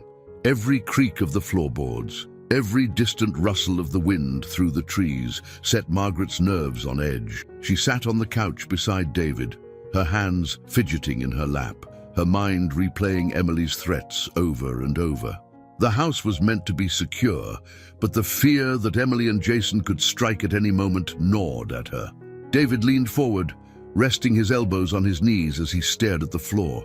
He hadn't spoken much since they arrived, his mind clearly consumed by the weight of what was happening. Margaret could see the guilt and fear etched in his face, the realization that his wife had turned into someone dangerous, someone capable of violence. Mark paced by the front door, his phone in hand, occasionally glancing at the window as if expecting something to happen. He had been in touch with his law enforcement contacts, coordinating the surveillance on Emily and Jason. But so far, there had been no word on their whereabouts. "They're being quiet," Mark muttered, more to himself than anyone else. "Too quiet." David looked up, his face pale. "What if they're making their move now? What if they're already gone?" Mark shook his head. "We've got eyes on them. They haven't left the city, but we can't underestimate them. Emily's been planning this for a long time. She's smart." Margaret swallowed hard, her heart racing as she thought about the lengths Emily had gone to keep her secrets hidden. She had manipulated David, siphoned money from the company, and now she was willing to hurt them both to protect herself. Emily was no longer just a threat, she was a ticking time bomb. Suddenly, Margaret's phone buzzed on the coffee table, startling her. She grabbed it quickly, her hands trembling as she looked at the screen. It was a message from an unknown number. "Come outside alone, or your son won't survive the night." Margaret felt her stomach drop, her heart pounding in her chest. She stared at the message, her mind struggling to process what she had just read. David noticed her reaction and quickly leaned over. "Mom, what is it?" Margaret's voice trembled as she read the message aloud. "They want me to go outside, alone. They're threatening you, David." David's face went pale, and he immediately stood up, his hands clenched into fists. "No, you're not going out there. This is a trap." Mark quickly moved toward the window, peering out into the darkness. "They must know where we are." "But how?" Margaret's hand shook as she tried to think. Maybe they followed us, or maybe they've been watching us the whole time. "They're bluffing," Mark said, his voice steady. "They can't get to us here. They're trying to rattle you." But Margaret wasn't so sure. Emily had been one step ahead of them from the beginning, and now the danger felt more real than ever. "What if they're not bluffing?" Margaret asked, her voice barely above a whisper. "What if they're out there, waiting for me?" David grabbed her arm, his voice tight with urgency. "Mom, you can't go. We'll figure this out, but you can't walk into their trap." Margaret looked into her son's eyes, seeing the fear and desperation that mirrored her own. She knew he was right. Going outside alone was exactly what Emily and Jason wanted. But at the same time, if they were serious about their threat to harm David, she couldn't just ignore it. "I won't let them hurt you," Margaret said softly, her voice trembling. "And I won't let you put yourself in danger," David replied, his grip tightening on her arm. Mark stepped forward, his tone calm but firm. "We're not playing by their rules. If you go outside, we lose control of the situation. We need to stick to the plan. The police will move in soon." Margaret's heart raced as she struggled to think clearly. The fear for her son's life clouded her judgment, and the desperation to protect him made her want to do anything to keep him safe. Another buzz came from her phone, and she looked down to see a second message. 5 minutes, or you'll regret it." Margaret felt a cold sweat break out across her skin. The countdown had begun, and she could feel the noose tightening around them. "They're giving us a time limit," Margaret said, her voice shaking. "I don't think we have much of a choice." David shook his head, his voice filled with frustration. "This is what they want. They want you to be scared, to do something reckless." "I know," Margaret whispered, her eyes filling with tears. "But I can't just sit here and do nothing." Mark stood by the door, his expression grim. "We need to hold our ground. If they think we're not going to budge, they'll be forced to show their hand." "But if you go out there, Margaret, we lose any leverage we have." The three of them stood in tense silence, the weight of the decision pressing down on them. Margaret knew that Mark was right, but the fear for David's safety was overwhelming. Emily had proven time and time again that she was willing to do whatever it took to get what she wanted, and now she was pushing them to the edge. Margaret took a deep breath, her heart pounding in her chest. "What if I just go to the edge of the property?" she asked, her voice wavering. "Maybe I can talk to them, buy us some time." "No," David said firmly, his voice filled with panic. "I won't let you." Mark sighed, rubbing his temples as he weighed their options. "If you go, you're putting yourself at risk. We don't know what they're capable of right now, but if we hold out here, we have backup coming. The police are on their way." Margaret looked between the two men, her mind racing with fear and doubt. She didn't want to disobey Mark's advice, but the thought of staying inside, waiting for something terrible to happen to David, was unbearable. Before anyone could say another word, there was a loud, sharp knock at the door. David's heart raced as he quickly stepped in front of Margaret, shielding her from whatever was on the other side. "Mark!" Mark's hand shot out, motioning for silence. He pulled his gun from the holster on his belt, moving toward the door with deliberate caution. He placed his ear against the wood, listening for any sounds, but there was nothing, only silence. Another knock, louder this time, sent a chill through the room. Mark gestured for them to stay back, his face tense with concentration. Slowly, he turned the doorknob, opening the door just enough to peek outside. Margaret held her breath, her heart pounding in her chest as she watched Mark's face. His expression changed in an instant, shock, then fear. He slammed the door shut, locking it quickly. "What is it?" David asked, his voice tight with fear. "They're here," Mark said, his voice barely above a whisper. "They're outside." Margaret's heart sank. Emily and Jason had found them. The game was over. "What do we do?" David asked, his voice trembling. Mark's jaw clenched as he glanced out the window. "We wait. The police are close. They'll be here soon." Margaret's hands shook as she stood frozen in place, the fear suffocating her. She had never felt so powerless, so trapped. Emily and Jason were right outside, and there was no telling what they would do next. As the minutes dragged on, the tension in the room became unbearable. Margaret clutched David's arm, her mind racing with terror.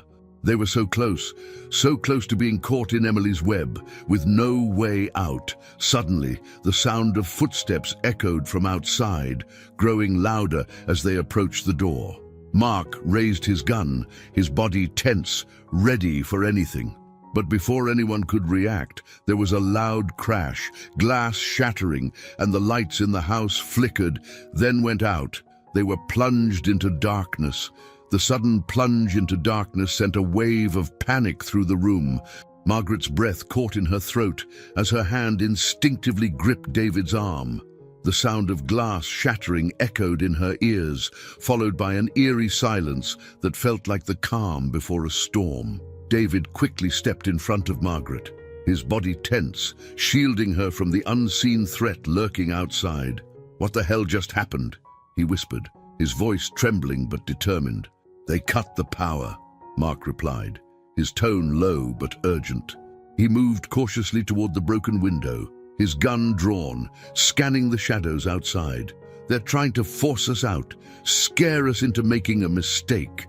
Margaret's heart pounded as her eyes adjusted to the dim moonlight filtering through the now shattered window. The room was bathed in a cold, pale glow, casting long, distorted shadows that seemed to move with every flicker of her imagination. She could barely see, but she could feel the danger pressing in around them. Mark gestured for them to move to the back of the house. "Stay close. We're not safe here." David gripped Margaret's arm and guided her through the darkness, his hand steady despite the panic gnawing at him. Margaret felt his fear, but she also sensed his resolve. He was determined to protect her, no matter what. As they moved toward the kitchen, the air was thick with tension. Every step felt like a risk, every creak of the floorboards too loud. The house that had once felt secure now felt like a trap, and Margaret's mind raced with thoughts of what Emily and Jason were capable of. They were just outside, lurking in the shadows, waiting for their moment. Suddenly, there was another loud crash. This time from the back of the house. Margaret jumped, her pulse racing as she clung to David. "They're trying to get in," David muttered through clenched teeth, his voice filled with urgency. Mark cursed under his breath, his mind working furiously to come up with a plan. "We can't stay here," he said, his voice low but firm. "They're going to breach the house any second." Margaret's heart raced. "What do we do? We're trapped." Mark glanced around, his eyes flicking between the front and back doors. "We need to find another way out. There's no time to wait for the police. They're still minutes away." David shook his head, his voice filled with frustration. "They'll catch us if we try to run." "We don't have a choice," Mark replied, his eyes locked on David. "We need to be unpredictable. If we can get out the side door, we might be able to make it to the car and escape before they realize we're gone." Margaret's heart pounded in her chest, the fear of being caught overwhelming her. "But what if they're waiting for us outside? What if—" Before she could finish, another crash came from the back of the house, louder this time, closer. The sound of wood splintering echoed through the room, and Margaret knew they were out of time. "They're inside!" David shouted, his voice filled with fear. Mark grabbed Margaret's arm, pulling her toward the side door. "Go, now!" "We don't have a second to lose." David followed closely behind, his heart hammering in his chest as they rushed through the small hallway that led to the side entrance. The darkness enveloped them, every step filled with the dread that they wouldn't make it out in time. Just as they reached the door, it burst open, slamming against the wall with a force that sent shockwaves through the group. Jason stood there, his face twisted in a malevolent grin. His presence filled the doorway, blocking their path to escape. He looked like a predator, his eyes gleaming with dangerous intent. Well, Jason said, his voice dripping with malice. "Where do you think you're going?" Margaret froze, her body paralyzed with fear. David immediately moved in front of her, his voice trembling but filled with anger. "Get out of our way, Jason." Jason's grin widened, his eyes flicking between David and Mark. "I don't think so. You see, we've got unfinished business." Mark raised his gun, aiming it directly at Jason's chest. "Step aside, Jason, it's over." But Jason didn't flinch. He took a slow step forward, his expression calm, as if he had all the time in the world. "Oh, it's far from over, Detective. You and your little team of heroes are too late. Emily's already taken care of everything." Margaret's stomach turned as she heard Jason's words. Emily. She knew this was Emily's plan, that every move Jason made was calculated to fulfill her twisted agenda. But hearing his confidence, the cold certainty in his voice, made it all feel so much more real. "We're not going to let you get away with this," David said, his voice filled with barely contained rage. "It ends tonight." Jason chuckled, a low, sinister sound that sent chills down Margaret's spine. "You really think you're in control here, David? You've been a pawn from the start. You don't even know the half of it." David's fists clenched, his jaw tightening as he took a step toward Jason. "Move!" Jason's grin faded, replaced by a cold, calculating expression. "I wouldn't do that if I were you." And then, before anyone could react, the lights in the house flickered back on, casting harsh, unnatural light across the room. In the sudden brightness, Margaret saw the full extent of the danger they were in. Jason's hand moved subtly to his waist, where a gun was tucked into his belt. Mark noticed it too, and his voice hardened. "Don't do it, Jason. You don't want to escalate this." Jason's eyes gleamed with defiance. "You think I'm afraid of you. You don't know who you're dealing with." And in that instant, all hell broke loose. Jason lunged forward, pulling the gun from his belt in a flash of movement. Mark fired his own weapon, the sound of the gunshot deafening in the small space. Everything happened in a blur. Margaret screamed. David shoved her to the ground, shielding her as chaos erupted around them. Jason staggered backward, clutching his shoulder where Mark's bullet had hit him. He snarled in pain, but the look of rage in his eyes only intensified. David scrambled to his feet, his heart pounding as he pulled Margaret toward the side door, shouting, "Go! Run!" Margaret stumbled after him, her legs weak with fear, but she forced herself to move. She could hear Jason's labored breathing behind them, hear the scuffle between him and Mark as they fought for control of the situation. But there was no time to think, no time to process the danger, only the instinct to survive. David pushed open the door, pulling Margaret outside into the cold night air. The sudden rush of wind and darkness hit her like a slap to the face, but she kept running, her mind focused on one thing, getting away. As they sprinted toward the car, Margaret glanced over her shoulder, her heart seizing in her chest. Jason was still standing, blood pouring from his shoulder, but he wasn't backing down, he wasn't giving up, he was coming for them.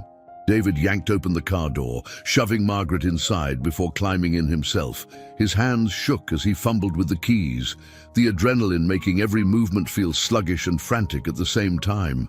Come on," David muttered, his voice trembling with panic.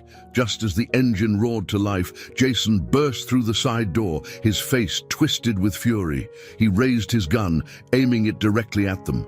Margaret screamed as the first bullet shattered the back window.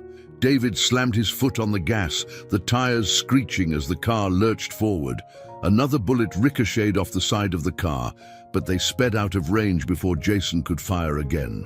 As the car raced down the dark, empty street, Margaret's heart pounded in her chest, her mind struggling to comprehend what had just happened. They had barely escaped with their lives, but it wasn't over yet. The sound of the tires screeching against the pavement echoed in Margaret's ears as David floored the gas pedal. The wind rushed through the shattered rear window, sending shards of glass scattering across the back seat. Margaret clutched her seatbelt with trembling hands, her heart pounding in her chest as the reality of what had just happened washed over her. They had narrowly escaped Jason's ambush, but the threat still lingered. Jason wasn't the type to give up easily, and Margaret knew that both he and Emily were relentless in their pursuit of covering up their crimes. There was no telling what they would do next. David's face was pale, his hands gripping the steering wheel so tightly that his knuckles turned white. "Are you okay, Mum?" he asked, glancing at her briefly, his voice thick with concern. Margaret nodded, though her voice trembled as she spoke. "I'm fine, just shaken up." "What about you?" David didn't answer right away, his jaw tight as he stared at the road ahead. "I'm okay," he muttered, but the tension in his voice was unmistakable. He was barely holding it together, his mind racing with thoughts of what Jason and Emily might do next. As the car sped through the quiet streets, Margaret's phone buzzed in her lap. She glanced down at the screen, her heart skipping a beat when she saw it was a message from Emily. "You can run, but you won't get far. This isn't over." Margaret's blood ran cold. Emily's words were like poison, dripping with malice. She quickly showed the message to David, her hands shaking. "She's taunting us," Margaret whispered, her voice barely audible over the roar of the engine. "She knows we're still in danger." David's face darkened as he read the message, his jaw clenching in anger. "I'm not going to let her win," he said through gritted teeth. "We're going to end this." Margaret could hear the desperation in her son's voice, the need to protect her, to put an end to the nightmare that had consumed their lives. But she also knew that Emily and Jason were capable of anything, and they had already proven that they wouldn't hesitate to kill if it meant getting what they wanted. "Where do we go now?" Margaret asked, her voice trembling with fear. "We can't keep running forever." David glanced at her, his eyes filled with determination. "We're going to the police station. Mark said they'd meet us there. Once we have their protection, we'll be safe."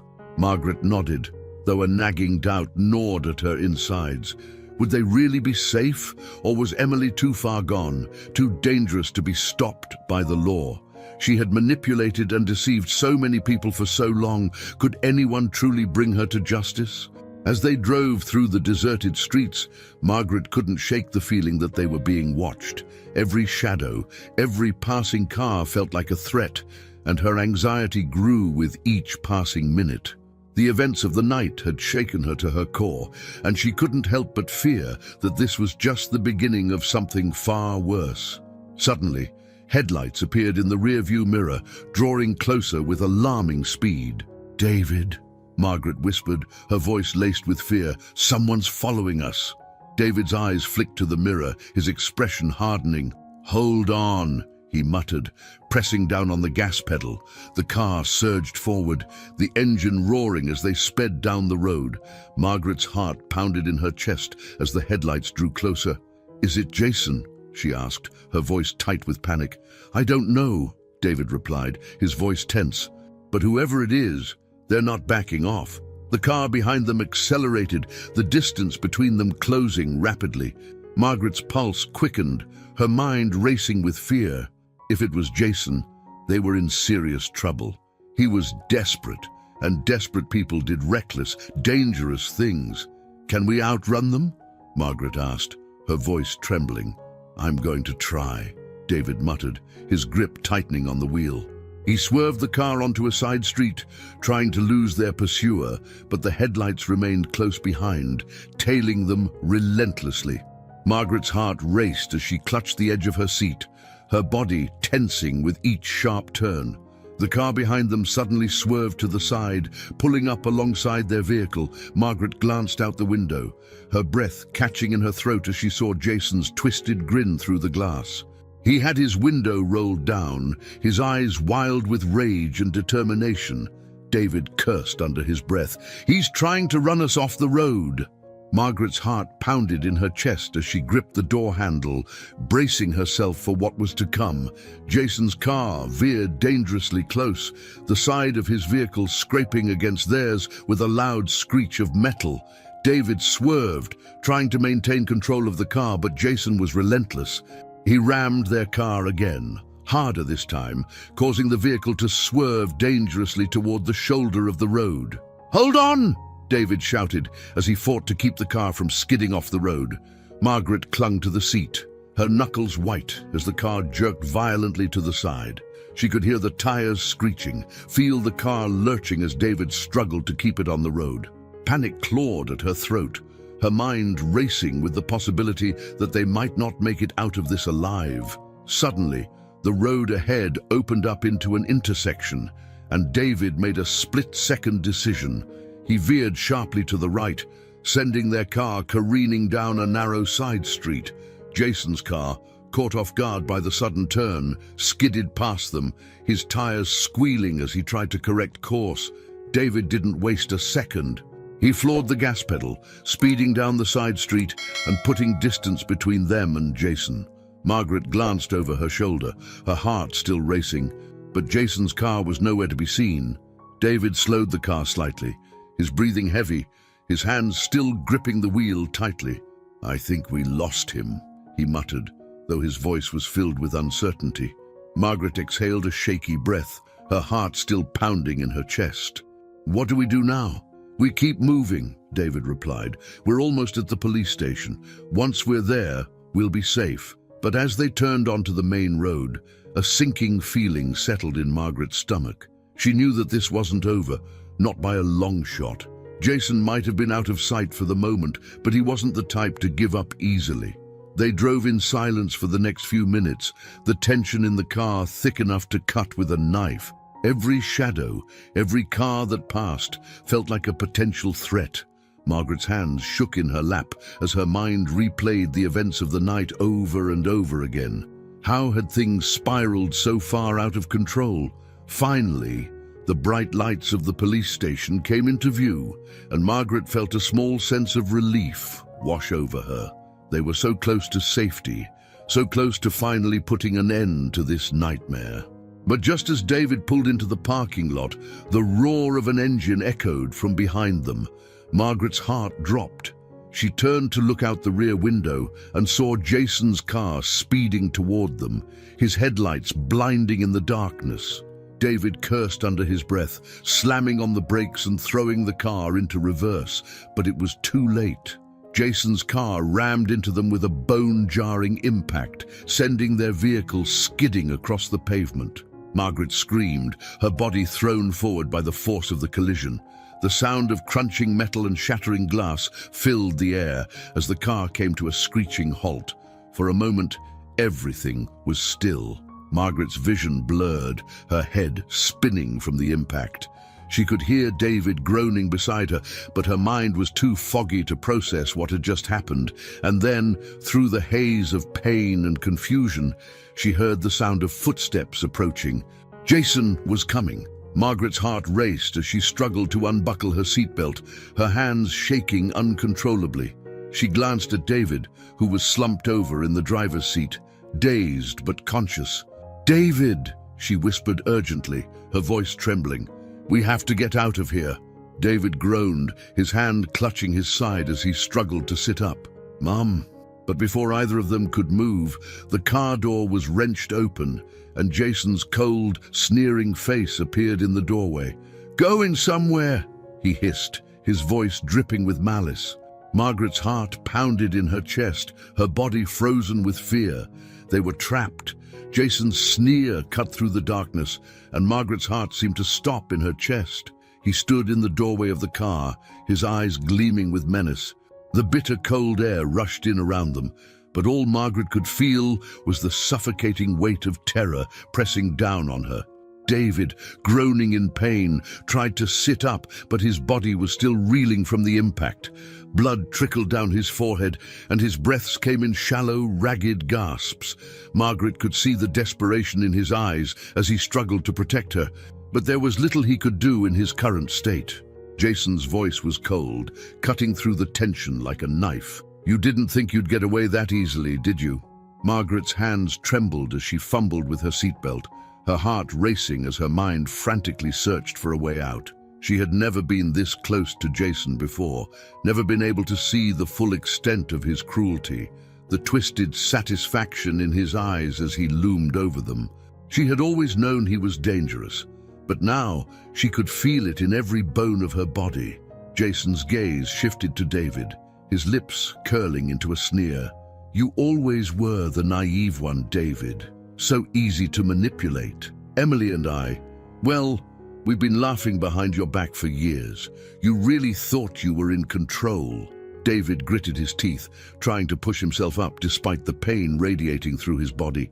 "You're a coward, Jason. You always have been." Jason chuckled darkly, taking a step closer. "And yet here I am, with all the power, and what do you have? Nothing." Margaret's heart pounded as she glanced around, desperate for any chance to escape. They were so close to the police station, so close to safety, yet trapped in this nightmare with Jason towering over them. The headlights from the squad cars outside cast long shadows on the pavement, but there was no sign of help. No one had noticed what was happening in the darkness of the parking lot. Jason's eyes flicked toward Margaret, and she felt a cold wave of fear wash over her. "And you, Margaret, always meddling, always sticking your nose where it didn't belong. If you'd just stayed out of it, maybe this would have gone differently." Margaret's voice shook as she spoke, her hands still gripping the edge of her seat. "You can't win, Jason. The police are right here. They'll catch you." Jason smirked, his voice dripping with arrogance. "Oh, I don't think so. See, I've always been good at slipping away. I just need to take care of a few loose ends first." David struggled to his feet, his hand clutching his side as he moved to block Jason's path. "You're not laying a finger on her." Jason's expression darkened, his voice filled with icy contempt. "You're in no position to make demands, David." In one swift movement, Jason grabbed David by the collar and slammed him against the side of the car. The force of the impact knocked the wind out of David, and Margaret screamed, her body frozen in fear as she watched the scene unfold before her. "Stop it!" Margaret cried, her voice trembling with desperation. "You don't have to do this!" Jason ignored her, his grip tightening on David's collar as he leaned in, his voice low and menacing. "You've always been weak, always letting other people control you. But now you're going to learn what it feels like to lose everything." David's eyes blazed with fury, but he was powerless to fight back. His body was weak from the crash, and Jason's grip was too strong. Margaret's mind raced. She couldn't just sit there and do nothing. She had to protect her son. Summoning every ounce of courage she had left, Margaret unbuckled her seatbelt and stumbled out of the car. Her legs felt weak, her body trembling with fear, but she forced herself to stand tall. "Leave him alone, Jason!" Margaret shouted, her voice shaking but resolute. "This is between you and me." Jason turned to face her, his eyes narrowing in amusement. "You really think you can stop me, Margaret? You're as delusional as David." Margaret's hands balled into fists at her sides, her fear transforming into something else, something stronger. She had been terrified of Jason and Emily for so long, but now, standing there in the cold night air, she realized that the only way to stop them was to confront them head-on. She couldn't let them continue to control her life, her son's life. Not anymore. "I'm not afraid of you," Margaret said, her voice steady despite the fear pounding in her chest.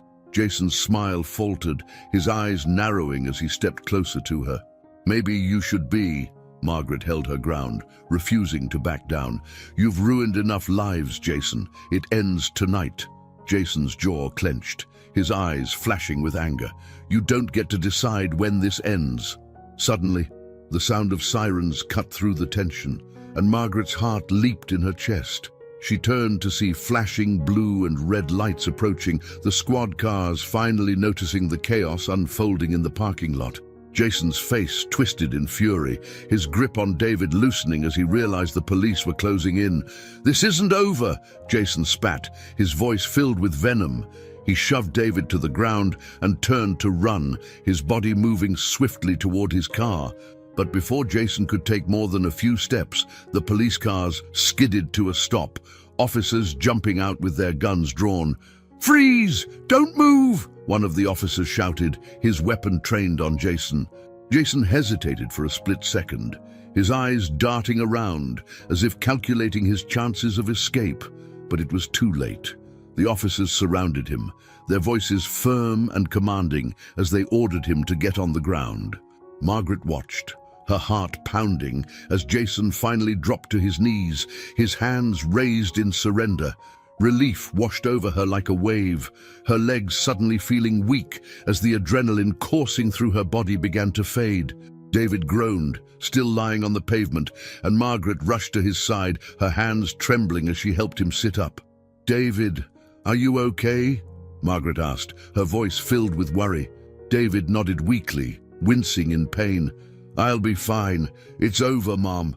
It's finally over."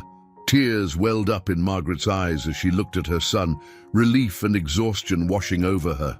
She had been so afraid that they wouldn't make it, that Jason would take everything from them. But now, with Jason in handcuffs and the police securing the area, she could finally breathe again.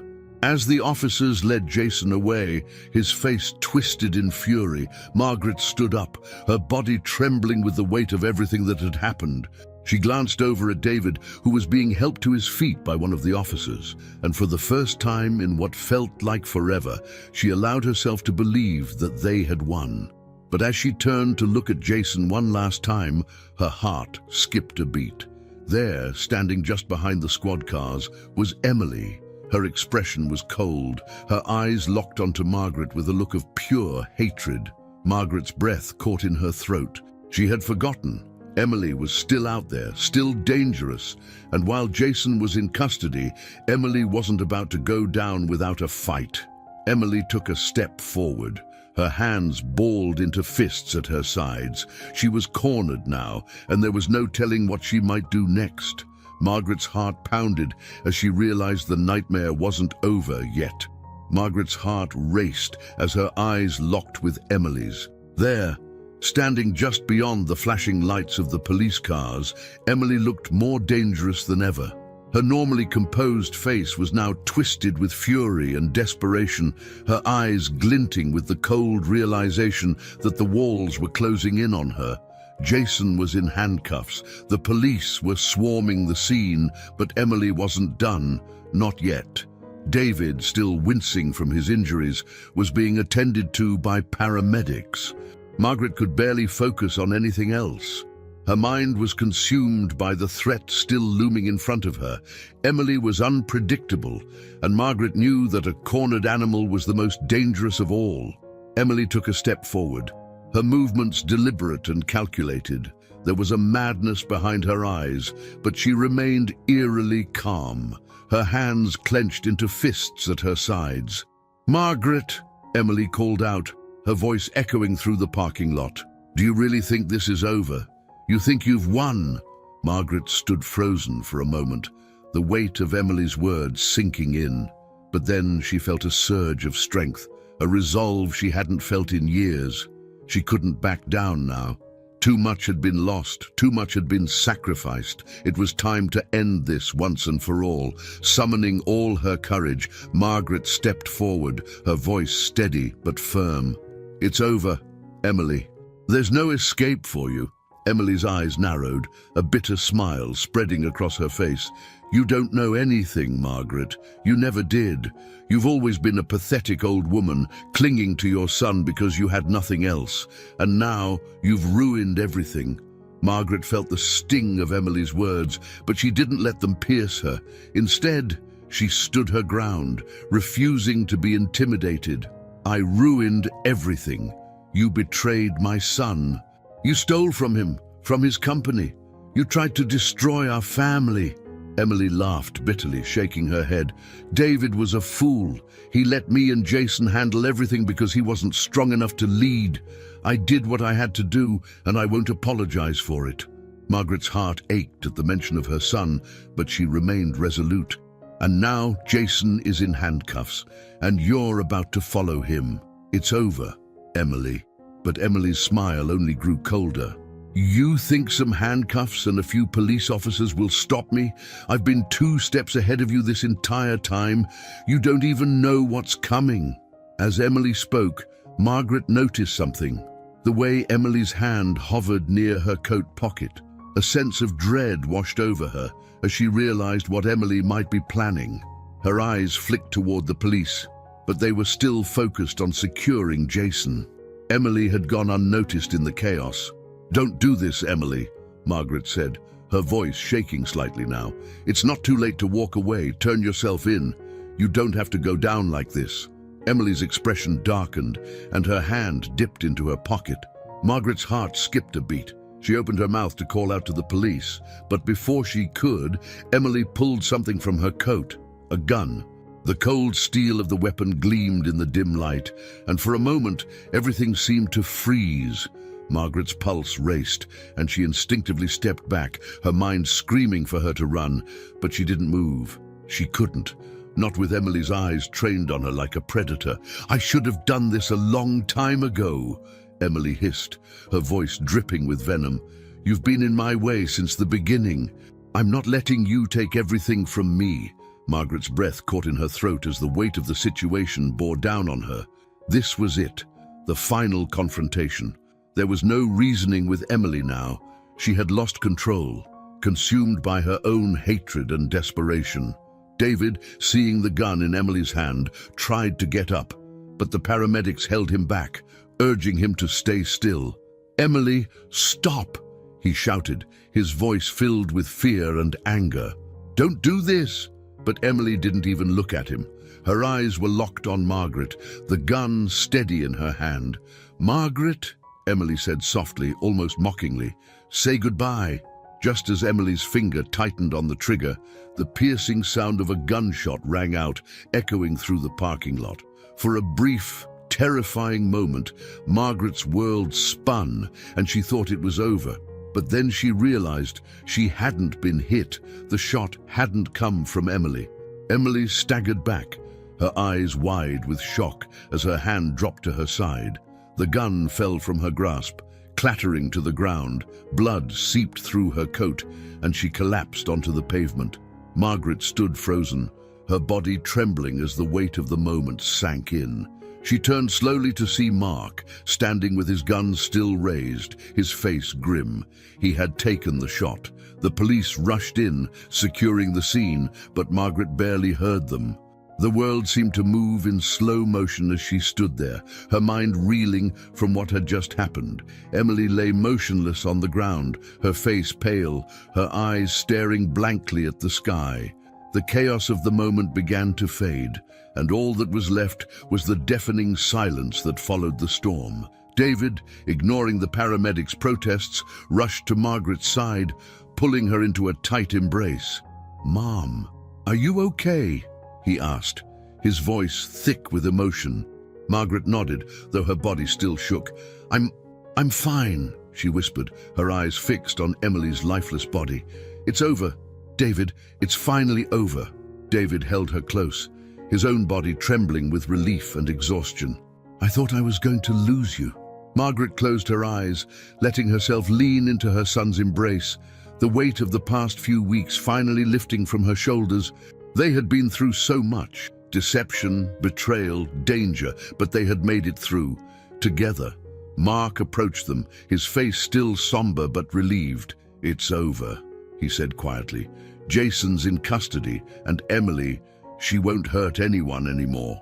Margaret nodded, though the reality of what had happened still hadn't fully sunk in.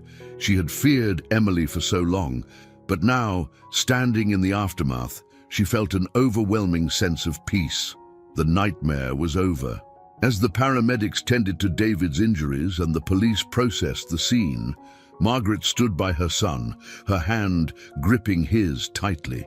For the first time in what felt like forever, she allowed herself to believe that everything would be okay. The months of fear, the constant tension, the worry that Emily and Jason would take everything from them, all of it was finally behind them.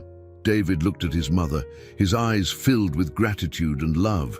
"Mom, I'm sorry for everything, for not believing you sooner, for letting this go on for so long." Margaret shook her head, her eyes filled with tears. "You have nothing to apologize for, David. We're here. We made it. That's all that matters." David nodded, pulling her into another embrace. They stood there, holding on to each other as the chaos of the night faded into the background. The flashing lights of the police cars, the distant murmur of voices, it all seemed to blur into the periphery as mother and son stood together, stronger than ever. And as the dawn began to break on the horizon, casting a warm glow over the parking lot, Margaret allowed herself to breathe deeply, finally free from the shadows that had haunted them for so long. They had survived, and now they could begin to heal. I hope you enjoyed today's story. Subscribe to the channel so you don't miss more stories like this. Leave a like and comment below what you thought of the story. See you in the next video.